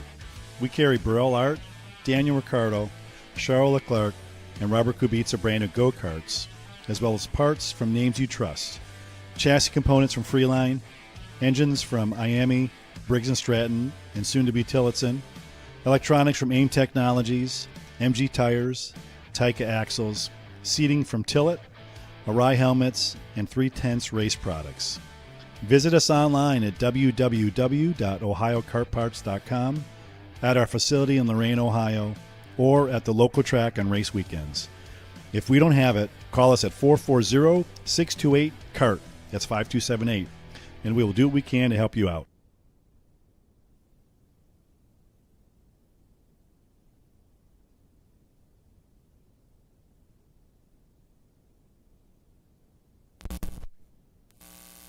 Bring it as far. Let's bring it back here. I'll put like a piece of tape and write magic over it until my new suit. Oh, not too far. Watch out. Right about there is good. And for your speaker, yes, I'll have my suit and maybe my helmet. All right. Who do you want to do first for the interview? We can do you first, Talon. Okay. Just tie my shoes, and we'll get into it. Haven't seen you all weekend. Busy man. Been fucking crazy.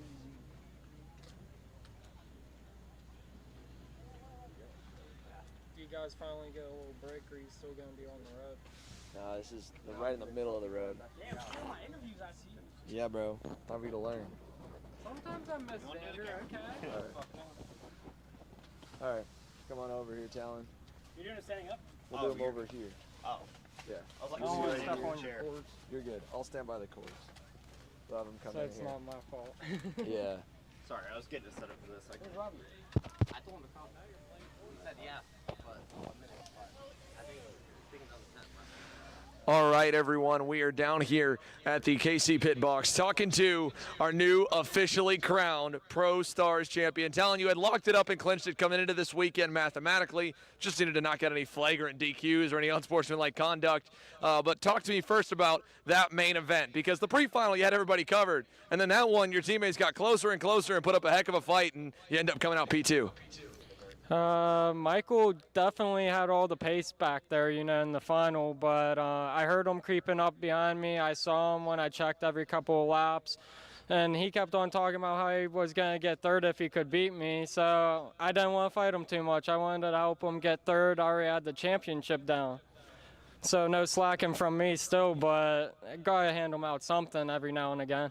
Hey, you gave him a good bit. I'm sure nonetheless he's going to feel like he earned that one from you no matter what you say, because it was a hard-fought pass to get by, and you kept him honest all the way to the end. Regardless, though, you're smiling because at the end of it, it's some more hardware there with the podium in the race, but it's official. The weekend's over. The season's over. You are the Pro Stars champion. How does it feel?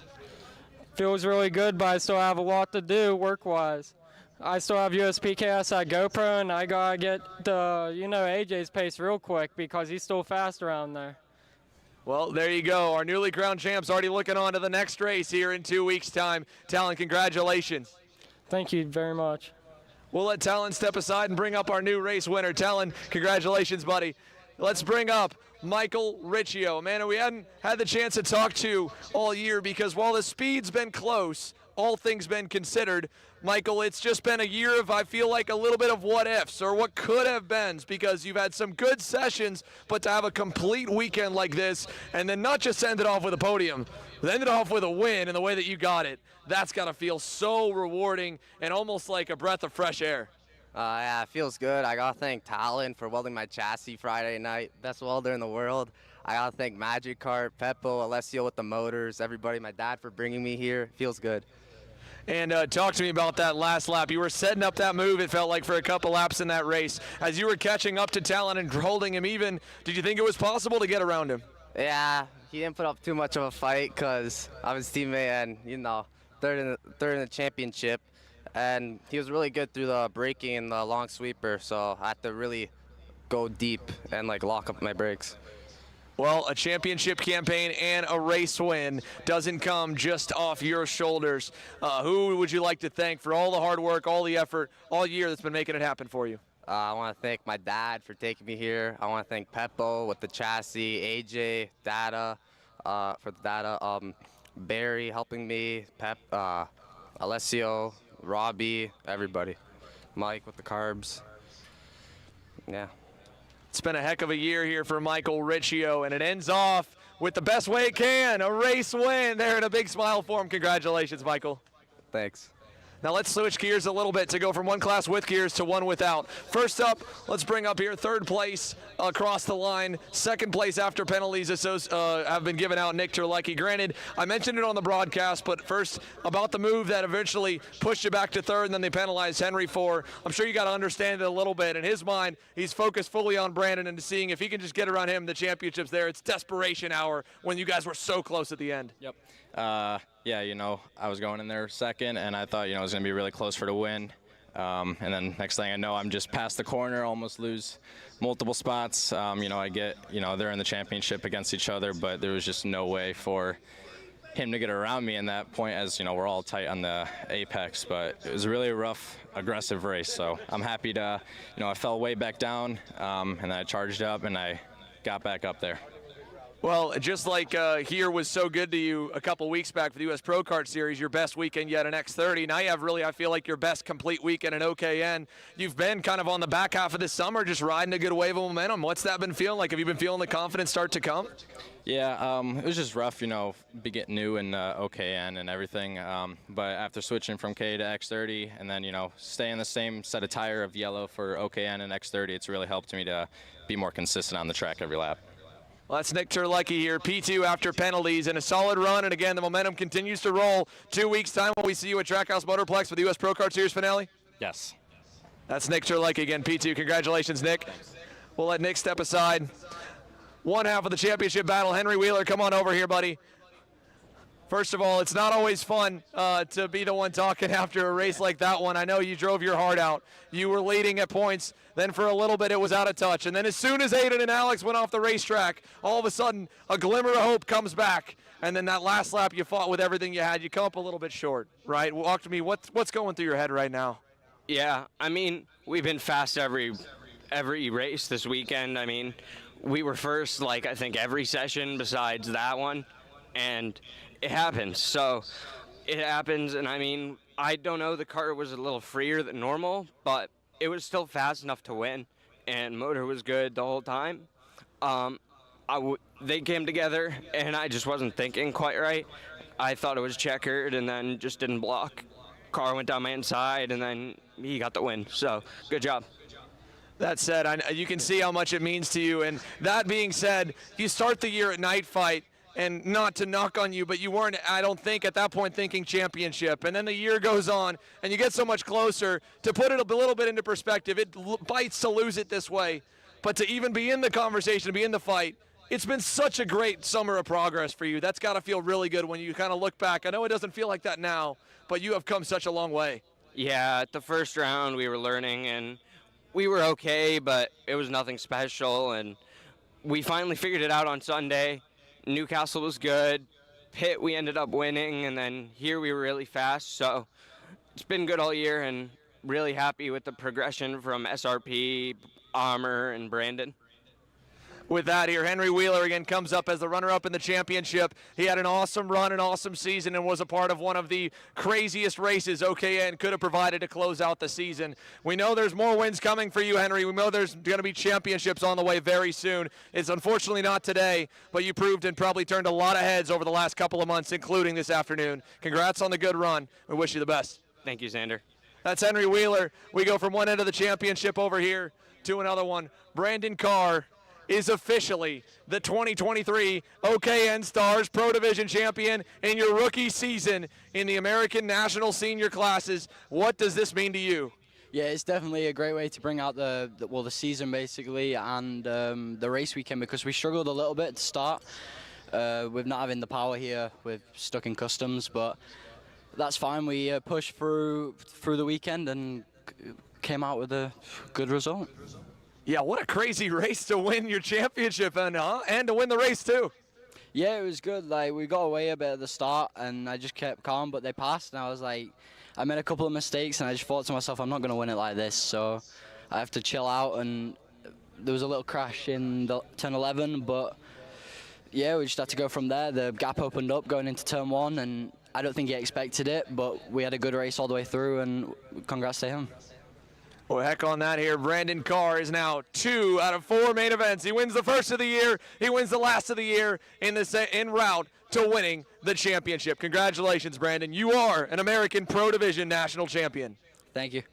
That's Brandon Carr, folks. We'll let Brandon step aside. And for all of you that have watched us all weekend long and watched the Star season all weekend long, from the picturesque Motorsports Country Club of Cincinnati, an amazing season of racing here for 2023. Of course, on Kart Chaser, we're live in 5 days, Friday from Newcastle Motorsports Park for one of the biggest events in all of North America, the Cup Karts North America Grand Nationals number 7.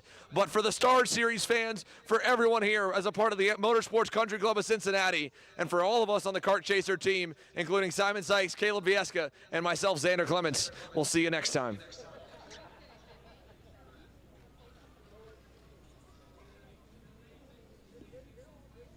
I wasn't going to do it in case they still had it on.